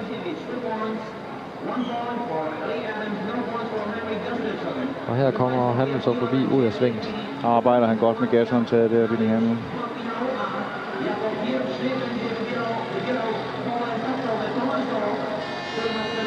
Det er jo lidt sjovt, de to amerikanere, som har meget, meget gode chancer, må man sige, for at ligge i spidsen af VM-serien. Greg Hancock og Billy Hamel. Ja, de har begge to op til flere gange sagt, at en af grundene til, at de er kommet så langt, det var, at de fik en god start på deres karriere i England ved meget, meget stor hjælp fra Erik Gundersen. De kom begge to til Cradley Heath dengang. Erik Gundersen var kaptajn i Cradley Heath, og han tog sig virkelig kærligt af de to amerikanere. Og i øvrigt fortæller Hamel, at han stadigvæk kan finde på at ringe til Gundersen om et godt råd.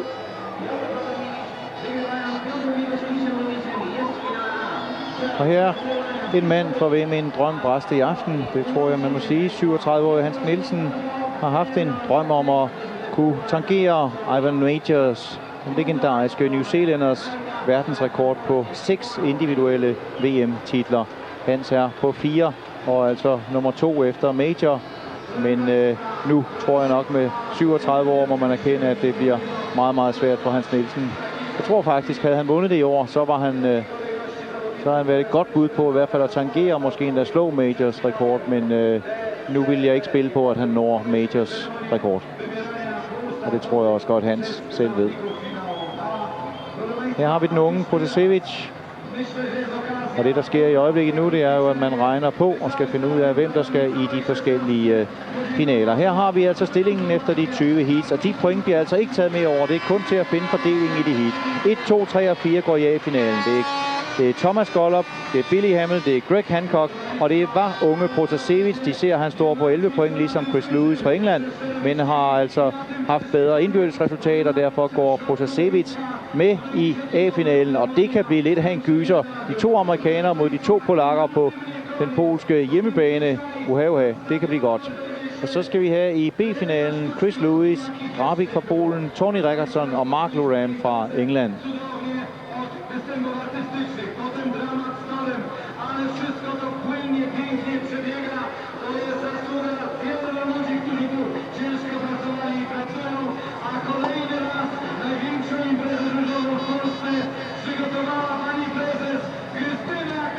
Der har vi Greg Hancock til venstre.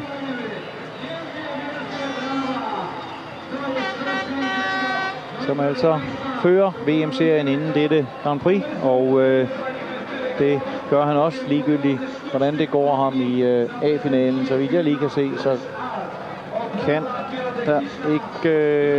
kan Billy Hamel hente ham. Han er 7 point efter ham inden. Det kan han faktisk godt. Altså hvis Billy Hamel vinder finalen og Greg Hancock er nummer 4, så er det Billy, der fører. Så går Billy i front, ja. Og som det ser ud nu, så er det nok de to, der kommer til at kæmpe om titlen i Vojens. Her er de to skuffede danskere har haft et skidt Grand Prix, men skal vi så ikke lige huske at sige, at de har altså lige vundet de to foregående.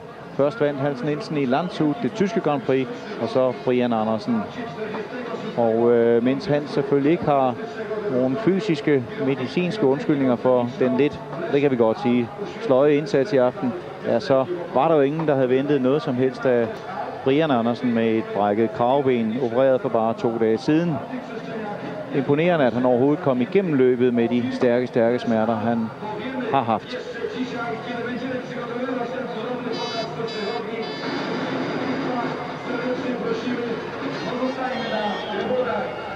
Og man kører selvfølgelig først D som Dorte, D-finalen, så C-finalen, så B, og så slutte af med den A-finale, der kan blive et virkelig gys med de to polakker mod 2 amerikanere.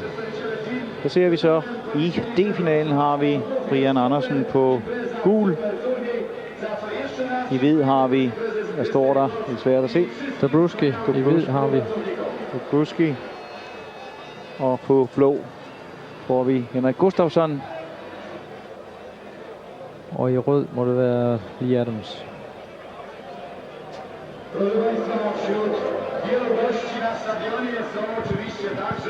Og i C-finalen skal vi have i rødt. Ja, det er svært at læse herfra, men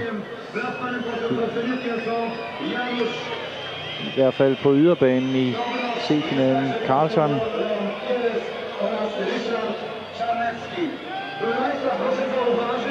Og så har vi Sam Wick. Han er hvid. Bane 3.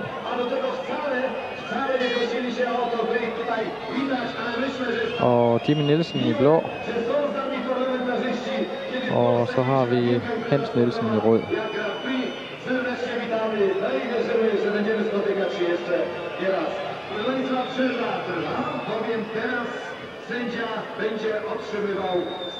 B-finalen.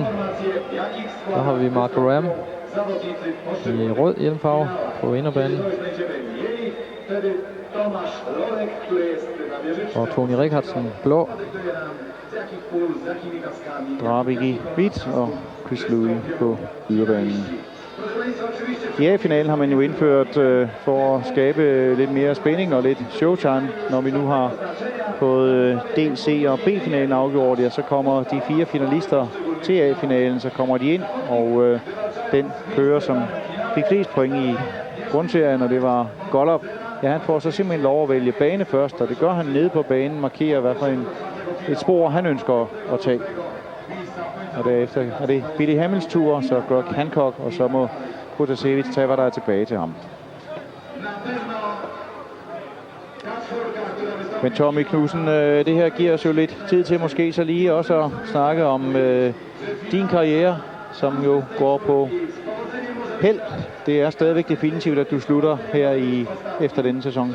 Ja, det er det. Jeg har 5 løb tilbage, og så holder jeg.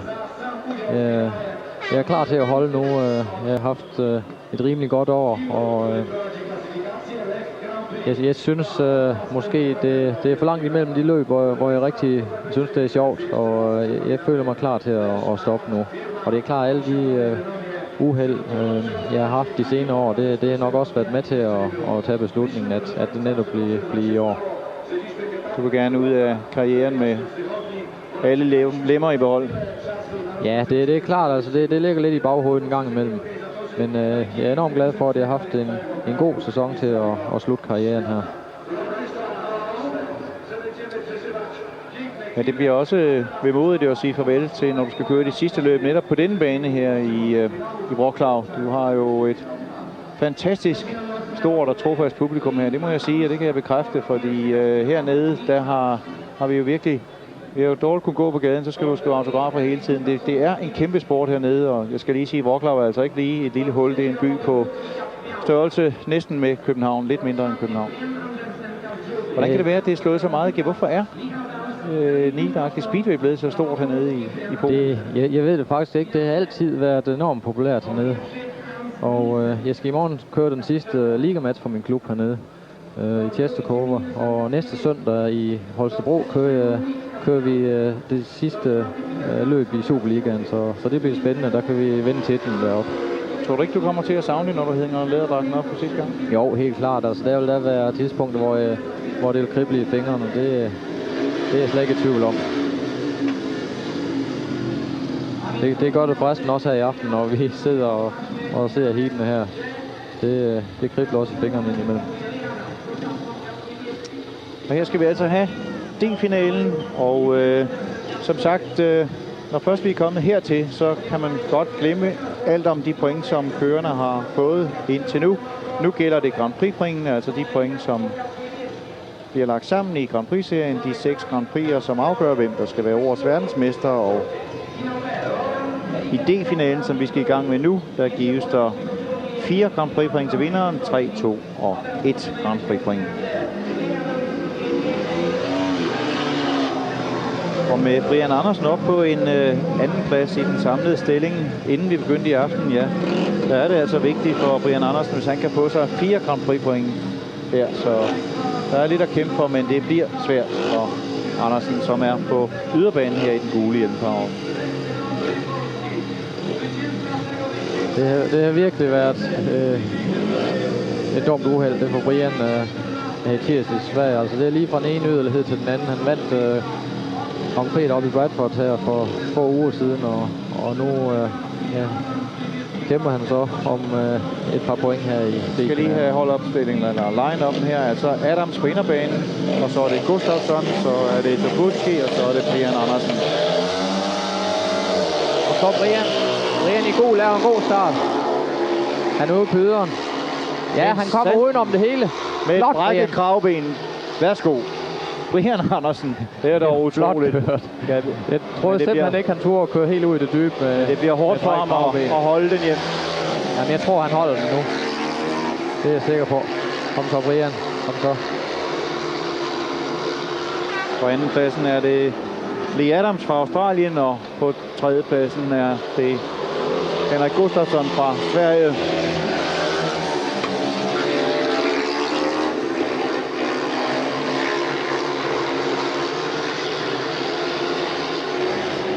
Men det her, det kan give fire vigtige Grand Prix point for Brian.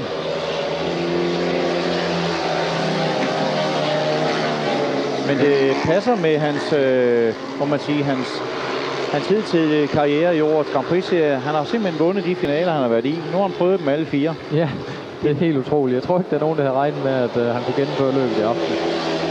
Flot kørt, Brian. Det er 4 Grand Prix-point til Brian Andersen.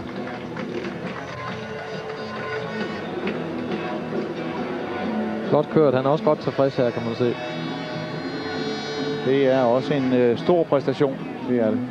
Jeg tror ikke, han selv havde tro på, at det kunne lykkes at vinde D-finalen.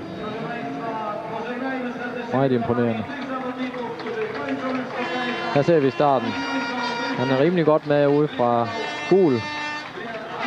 Men vi har Henrik Gustafsson Henker her i blå. Ja, Brian han holder den på helt ude ved hegnet og kommer forbi dem alle sammen.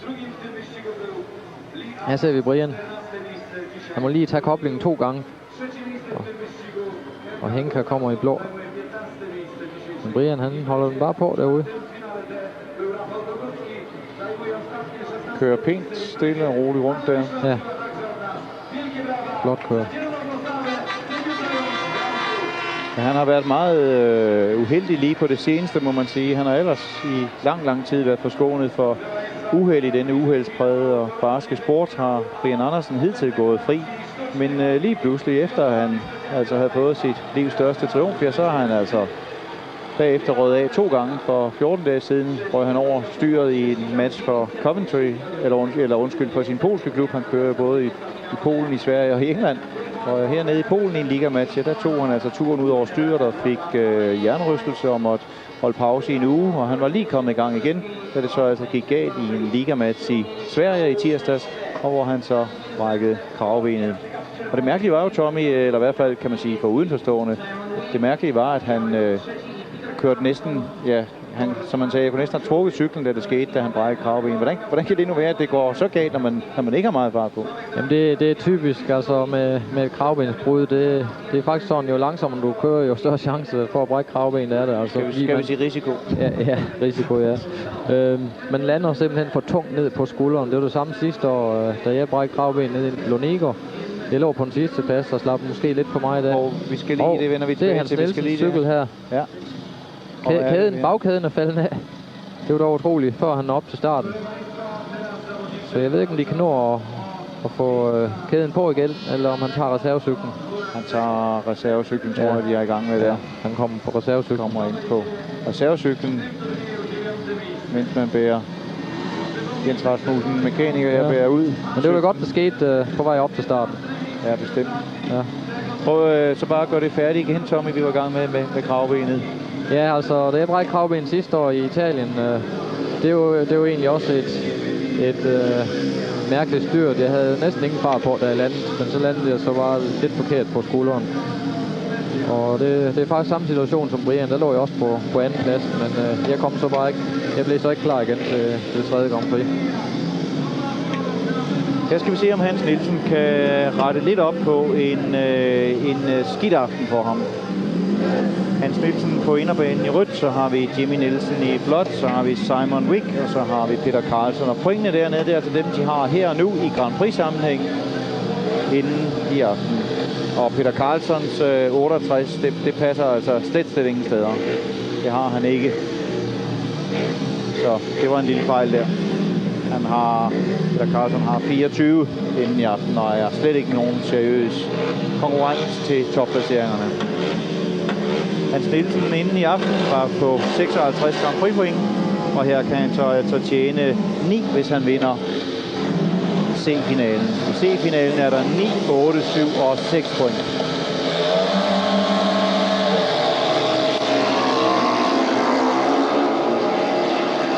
Det er Jimmy Nielsen i blå. Og Tommy Wick kommer forbi Hans på inderen, men Hans kommer igen. Hans er i rød på anden pladsen. Tommy Wick prøver igen udenom. Kommer han forbi? Ja, han kommer udenom Hans. Hans, kom nu. Nu må du give lidt gas. Men det er Jimmy Nielsen i blå, der fører. Tommy Wick her 2 og Nielsen. Jeg tror ikke, Hans Nielsens ego har det godt, hvis han skal slå sig Simon Wick også. Han har lidt problemer i aften, Hans. Han er ikke godt kørende. Det er som om, han mangler lidt selvtillid i aften. Det er nok også den tunge bane. Det er måske ikke lige ham. Og Hans er jo også, det hører måske også med, at han er kørendes repræsentant. Det var ham, der hele tiden var forhandlingsmand imellem Grand Prix-direktør Ole Olsen, som var interesseret i, at man kom i gang til kørt løbet, og så Hans Nielsen, som var kørerrepræsentant, og der har gået meget mental forstyrrelse for Hans med det. Men det er måske den pris, han betaler nu. I hvert fald en skuffende tredjeplads til Hans Nielsen her i C-finalen. Og dermed kun 7 Grand Prix-point i aften til Hans Nielsen. Så går Hans altså efter i aften, har han så samlet 63 Grand Prix-point. Her ser vi Hans i rød. Jimmy kommer her i blå, ude på bane 2. Hans er egentlig foran, da de går ind i svingen, men Jimmy han kører den hurtigere videre bane og kommer forbi Hans. Og her kommer Simon Wick også forbi Hans, helt ind på inderen. Det lykkes også for Hans at komme forbi Wiggy igen. Og så ser man hernede, Wiggy han går ud i det løse. Og det lykkes at komme for ham her i hvid. Det lykkes for ham at komme udenom Hans igen. Der skulle Hans nok have kørt langt ud i banen, ud i det løse belægning. Her ser vi Jimmy, han laver en kanonstart. Han er svær ved at holde forhjulet nede. Han får simpelthen for meget træk på, men det lykkes for ham.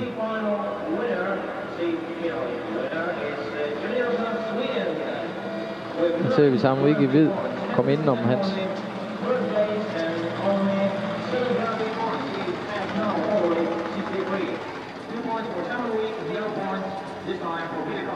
Og imens du har kommenteret det, Tommy, så har jeg siddet og hovedregnet lidt på, det er jo et større regnskab det her, må man sige, på Brian Andersen, som man kan sige er den mest interessante danske person i øjeblikket, før årets sidste Grand Prix den 20. september i Vojens, som de i øvrigt selvfølgelig kan se her på TV2. Og jeg kan sige nu, at ligegyldigt hvordan det går i B-finalen og i A-finalen, ja, så er Brian Andersen sikker på at være nummer 4 inden løbet i Vojens, og med en mulighed, den er hård, men en god mulighed for at komme på imellem de 3 første i årets serie. Så det er ganske flot af Brian Andersen. Han kan ikke blive mindre end nummer 4, når vi er færdige her i aften. Det er ganske flot. Ja, det er flot klart af Brian. Jeg tror også, han er godt tilfreds nu under de omstændigheder. Her har vi Tony Rickartsen. Og det er faktisk ham, som er den eneste, der går op og true Brian Andersen. Fordi hvis han får 14 point her, Tony Rickartsen, ja, så kommer han op og får 70 point. Og altså lige 2 point under Brian Andersen. Ja. Og det bliver sjovt at se Tony Rickartsen. Det er måske en skaldet mand i morgen, for jeg ved, Tony har haft et lille vadmål med sin mekaniker Hønse. At hvis Tony ikke kom på skamlen i aften, så må Hønse klippe ham skaldet efter løbet. Og kom han på skamlen, så var det så Hønse, der stod for tur. Så det vil sige, at Tony Rickartsen, han må lade de lyse lokker falde i morgen. Det tror jeg.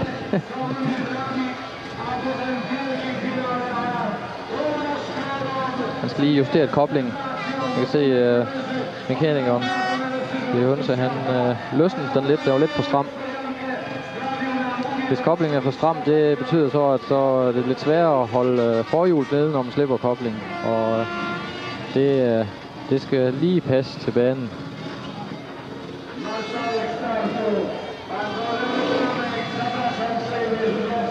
Et andet regnskab, som det bliver alt for indviklet, hvis vi skal begynde at komme ind i det også, men som er vigtigt for kørerne, meget vigtigt for kørerne, det er, at Der er jo, som de ved, 16 kører med hver eneste gang i et Grand Prix her. Og hvordan finder man så ud af, hvem der skal være med i næste års Grand Prix-serie? Der, hvor de virkelig store penge er at hente i speedway-sporten. Ja, de 8 bedste fra når årets serie er afviklet med det sidste løb i Vojens. De 8 bedste er direkte kvalificeret til næste år. Så derfor er der virkelig noget at køre også nede i rækkerne. Men lad os da trøste os med, at både Hans Nielsen og Brian Andersen er så godt som er sikre på at være med til næste år. Her har vi altså Marco Ram på inderbanen, Tony Rickardsson, Todd Dravik og Chris Lewis.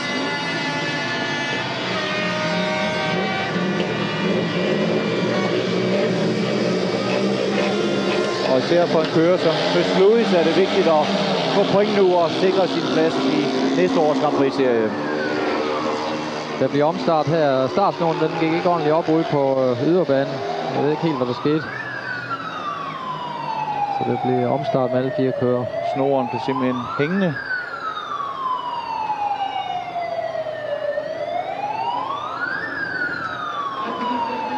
Her har vi Drabik.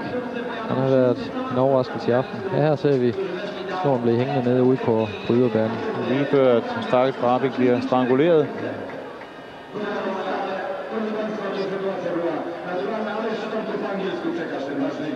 Tony Rickardsson var jo den sidste mand, der blev verdensmester på den gammeldags facon. Så skal vi lige se, snoren bliver hængende. Og Tony Rickardsson vandt jo den sidste finale, der blev kørt som en, på en enkelt nat. Det blev han i Vojens i 94. Der blev Tony Rickardsson den sidste verdensmester, kan vi sige, på den gammeldags facon, inden man gik over til Grand Prix-systemet.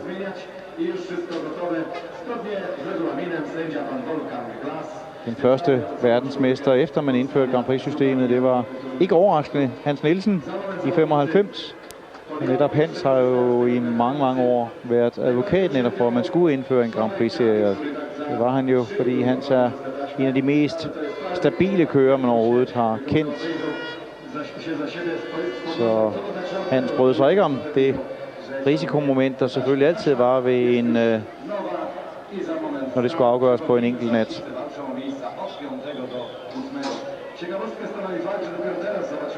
Og så altså det andet år, man kørte om VM-titlen efter Grand Prix-systemet, ja, der blev det Billy Hamel, der blev mester sidste år. Her ser man, de er ved at køle koblingen ned med en blæser. Koblingen bliver utrolig varm, bare efter en start, fordi den glider en del.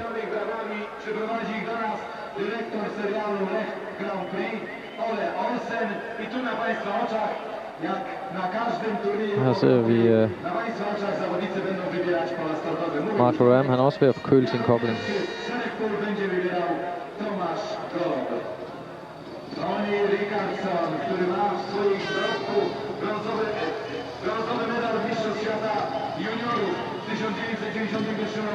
Her har vi Tony Rickardsson igen. Og nu vil jeg se, om man kan finde et godt sted at starte. Det har altid været et problem for Tony at lave gode starter, i hvert fald stabile gode starter, og det har også været et problem for ham i aften.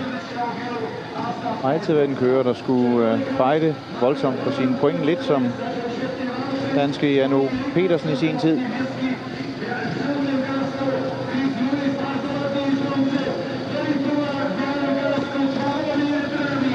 Men er så klar til omstarten i B-finalen, altså skal afgøre placeringerne i aften fra nummer 8 til 4, og de kæmper om 14, 13, 12 og 11 Grand Prix point. Marco Ram på inderbanen, Tony Rickardsson på bane 2, Drabik Polen på bane 3 og Chris Lewis i England på yderbanen. Det bliver et spændende heat, det her. Både Loram og Rickardsson og Louis, det er nogle fighter alle sammen, de giver ikke op. Og Drabik, han har jo været en stor overraskelse i aften. Så der bliver kæmpet om pointene her.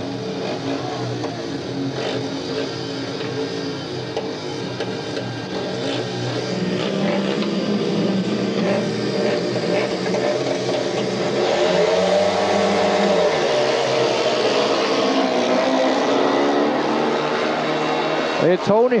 Han kørte Drabik langt ud i banen. Tony Rickardsson i blå. Han fører. Nu kommer Chris Lewis på inderbanen, og Marco Ram ude på yderen i rød.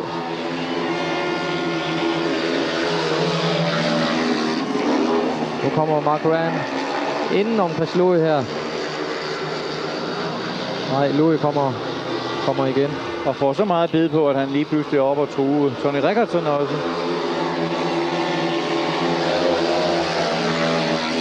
Jeg kan se, at Drabik han kørte ind på inderbanen. Jeg tror, han var meget utilfreds med det første sving, da han mener, hvis det skulle være et omstart.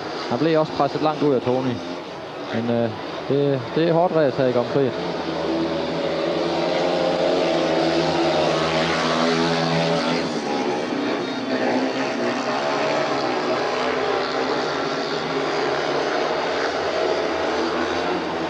Men Tony han har et godt forspring nu og vinder. Og får 14 Grand Prix point. Og Chris Louis på anden pladsen. Og Mark Ram, min holdkammerat fra Holstebro, på tredje pladsen. Og med de 14 Grand Prix point til Tony Rickardsson, så går han op på 70.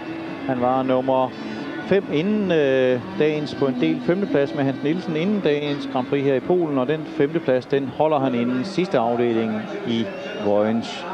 Nu ser vi her starten. Drabik han stejler lidt ind i svinget, men han prøver på at komme udenom Tony Rickardsson. Tony i blå hjelm. Og her kan man se, så er han lige ved at falde af cyklen.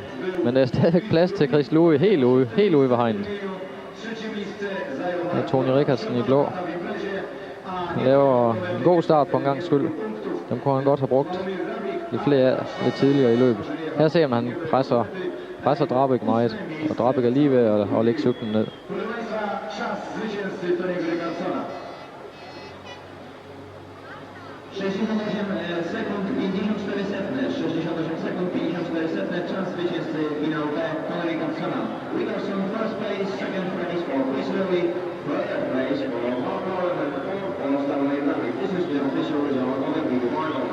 68.54. 68.54. This is the latest time of Saturday Dawson.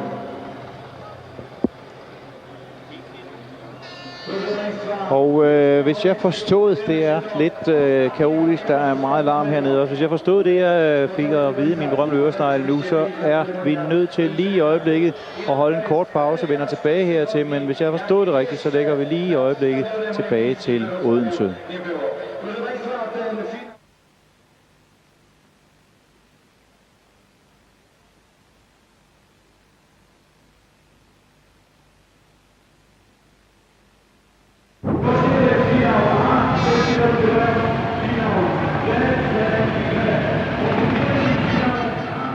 Ja, som Nico fortalte her, så forlader vi nu for et kort øjeblik vores direkte billeder fra Wrocław i Polen. Vi er nemlig nødt til at skifte satellit. På grund af vejret blev speedwayen her i aften forsinket 2 timer. Det betyder rent praktisk for os, at vores satellittid, det vil sige den tid, vi lejer os ind på en satellit og får lov til at hente billeder hjem, netop er udløbet. Og vi derfor i øjeblikket er i gang med at skifte til en anden satellit. Vi vender tilbage igen med direkte billeder fra Wrocław, så snart vores billeder er igennem.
I øjeblikket er vi ved at skifte satellit. På grund af vejret blev Speedwayen i aften forsinket 2 timer. Billederne, vi ser her, er fra omkring 10 minutter over 7 her i aften. Og det var regnvejr, og derfor blev løbet altså forsinket. At skifte satellit betyder rent praktisk for os, at vores satellittid nu er udløbet. Vi skal hente billeder hjem fra Polen og skal derfor skifte over til en anden satellit. Det tager et lille stykke tid, men vi vender naturligvis tilbage med direkte billeder fra Wrocław, så snart vi er klar igen.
Nu har vi fået skiftet satellit og vender derfor tilbage til de direkte billeder fra VM i Wrocław.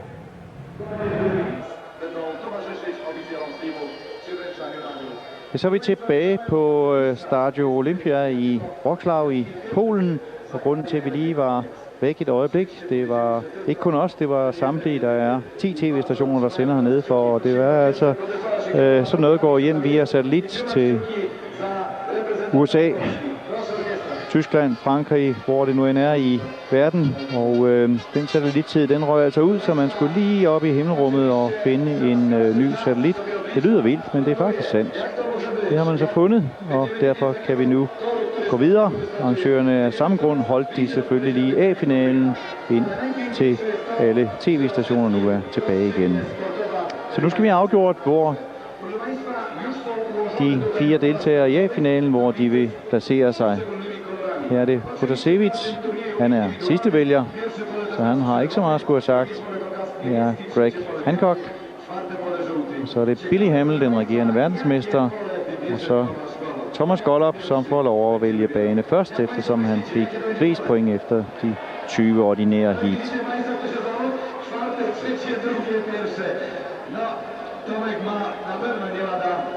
Og så de 4 cowboys. Hvis de kan høre ligesom en jernlyd, så er det ikke sømbeslåede støvler, men Tommy, du kan fortælle det, du ved bedre end nogen anden, hvad det er for en lyd, man kan høre ligesom af metal under deres sko. Der er jo mange, der ikke kender så meget til Speedway, så prøv lige at forklare, hvad det egentlig er. Ja, altså folk uden for Speedway, de kan nok ikke forstå, at alle Speedway-kører, de går og halter. Men altså på venstre støvle, der kører man med en metal-slæbesko. Og det er simpelthen for, at benene skal glide lidt bedre, når man sætter venstre ben ned for at støtte ind i svingene. Og så slæber den simpelthen hen over... Og selvfølgelig også for ikke at slide hul i støvlerne. Men det bliver spændende at se nu, hvad startposition Gollop han vælger. Hvad vil du have valgt, hvis det var dig? Hvad for en mener du er bedst? Jeg ved det faktisk ikke i aften. De er rimelig ens alle starterne. Det er tit en fordel inde på inderbanen, fordi hvis man lige tidligt dernede, så kan man presse de andre ud i banen. Men jeg vil nok sige, at i aften, der er det også nogle gange, det har været en fordel at være ude på yderen, fordi det er den hurtigste linje derude. fordi alt løs belægning er blevet kørt helt ud til hegnet. Netop Gollop kan man jo godt forvente, måske går ud og vælger yderbanen, vælger den gule, for han vil jo gerne derud og ligge. Jeg ved det ikke, altså. Der er også chance for, at man bliver lukket ud, når man starter ude på den øverste. Så det er en svær beslutning at tage. Det vil jeg nok sige. Men den hvide, jeg tror han tager den hvide. Fordi så er han ligesom med derude. Ja. Han har vist besluttet sig. Han vælger hvid. Thomas Gollop altså i finalen på bane 3 med hvid hjelmfarve.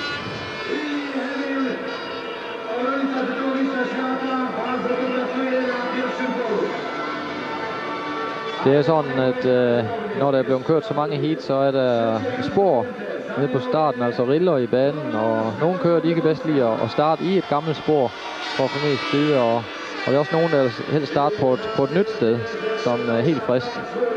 Nu skal vi se, hvad den regerende verdensmester Billy Hamel, hvad han vælger. Han vælger rød, tager inderbanen. Tager rød. Og så er det Greg Hancock, har så muligheden for at vælge mellem bane 2 og bane 4. Så blå. Det var gul. Oczywiście prace agrotechniczne bucikiem, sprawdzanie tego wszystkiego, to są, proszę Państwa, niby rzeczy śmieszne, ale niesamowicie ważne. Znaczy Państwo, Tomasz Gollop na nowo pracuje, tak samo jak Billy Hamel. Jeśli Państwo się zdecydowali jakieś... Ja, jeg tror nu også, jeg vil tage blå. Og det gør Greg Hancock også. Det betyder så, at Protasiewicz han kan tage den gule eller også den gule. Og han valgte meget overraskende den gule. Utrolig nok. Så altså i finalen vil vi have Billy Hamel på bane 1 i rød hjelmfarve, Greg Hancock i blåt, Gollop i hvidt og Protasiewicz på yderbanen. 2 polakker mod 2 amerikanere. Ja, så gælder det om at have nogle gode fingre her i finaleheatet. Cykelrytterne, de skal have gode ben, men så må det jo være fingrene, der skal være gode her for speedway-kørerne. Det må det være. Og af de 4 finaledeltagere i A-finalen, ja, der er der 3 med muligheden for at blive samlet verdensmester i år. Det er Billy Hamel, det er Hancock, og så er det Gollop. Det er utroligt spændende, det her. Men netop for Gollop, som er manden, der er bagefter inden i aften, så må man sige, at det er vigtigt, at han får de ekstra point, der ligger i at vinde i aften. Det er sådan, at der er 25 Grand Prix point til manden, der vinder her. Så er der 20 point til nummer 2, så er der 18 til nummer 3 og 16 til nummer 4. Og Gollop altså på en 4. plads i aften. Han er 17 point efter Hancock inden i aften, så vigtigt for ham at få et godt forspring. Det er overraskende at se Piotr Protasiewicz i finalen også. Han har kørt utrolig stærk i aften, og han kunne også godt gå hen og overraske. I hvert fald, hvis en af polakkerne vinder, så bliver folk fuldstændig vilde hernede. Og de har som sagt heller ikke haft en verdensmester siden 1973, og det er jo den eneste gang, de har haft det. Her er det Henrik Gustafsson med den nyeste speedway-hårdmode, i hvert fald i Sverige. Ja, det må man sige. Det er godt, at jeg ikke går og bruger hans frisør i hvert fald.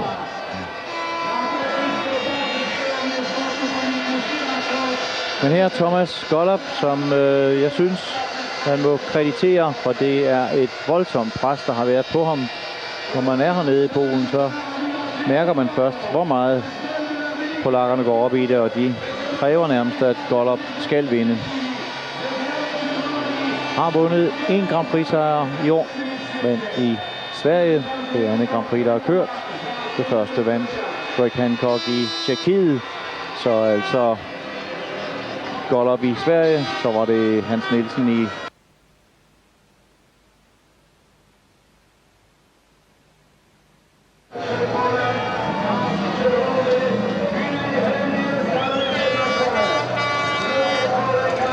Jeg tror altså, Billy Hamel, han måske godt kunne gå hen og snyde Gollop, hvis han laver en god start inden fra rød. Men det bliver i hvert fald utroligt spændende.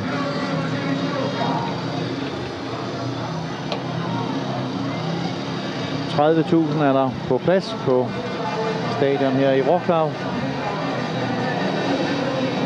Og så kan man jo altså også virkelig godt unde polakkerne, de polske tilskuere, lidt oprundring og nogle gode timer her på stadion. De har jo haft så store problemer af helt andre dimensioner end et tabt speedwayløb selvfølgelig. Det var jo, Wrocław var jo en af de byer, som var meget, meget hårdt ramt, da floden Oder gik over sine bredder for et par måneder siden. Ja, der var der op til 1,5 meters vand i Wrocławs gader. Det mærker man ikke noget til mere. Heldigvis. Her gælder det nu speedway. Thomas Gollop i hvidt. Kan han leve op til forventningerne? Og det er Greg Hancock fra blå, der skyder frem. Og så kommer Gollop i vanvittigt. En vanvittig indgreb fra ham. Forbi Gollop. Det er de to amerikanere. Hancock i blå, der fører, og Billy Hamel i rød på anden pladsen, og så er der Gollop i hvid på tredje pladsen. Det var en overraskelse. Det havde jeg ikke troet, at Hancock han kunne lave starten der fra blå. Men altså Greg Hancock, der er førende i øjeblikket i VM-serien, ja, han kan gøre sig selv til det helt varme og stor favorit til at nappe VM-titlen, hvis han holder den her hjem. Han bliver svær at stoppe i Vojens, hvis han holder det her. Og nu kan Gollop næsten ikke komme op. Det er umuligt, tror jeg, her hvor de er på vej ud mod det gule flag, som kendetegn eller bevis på, at de skal ud på sidste omgang. Det er det gule flag i gang med sidste omgang. Det er de to amerikanere. Det er Greg Hancock foran Billy Hamel, og til stor skuffelse. Den ligger dynetung hen over stadion her. Svært for polakkerne lige nu i hvert fald at kapere, at Gollop ikke gjorde arbejdet færdigt. Det gjorde Greg Hancock. Han får de 25 Grand Prix point. Han får sin anden Grand Prix sejr i denne sæson. Og så var der 20 Grand Prix point til Billy Hamel, 18 til Gollop og 16 til Protasevich. Og nu er Greg Hancock kæmpe favorit til at vinde sit første verdensmesterskab nogensinde, når vi skal have det sidste Grand Prix i årets serie i Vojens den 20. september. Ja, man må sige, nu øget han forspringet gevaldigt her for det sidste Grand Prix i Vojens. Vi ser lige en wheelie fra de to amerikanere. Men det bliver en skarp amerikansk duel i Vojens, vi kan se frem til. Det må man sige. Så vidt jeg hurtigt har kunnet se på min lille regneblok, ja, så er Greg Hancock nu på 90 Grand Prix point, og Billy Hamel lige efter med 88. Undskyld, 100 point er han på. Greg Hancock er på 100 point, og Billy Hamel altså 12 point efter på 88.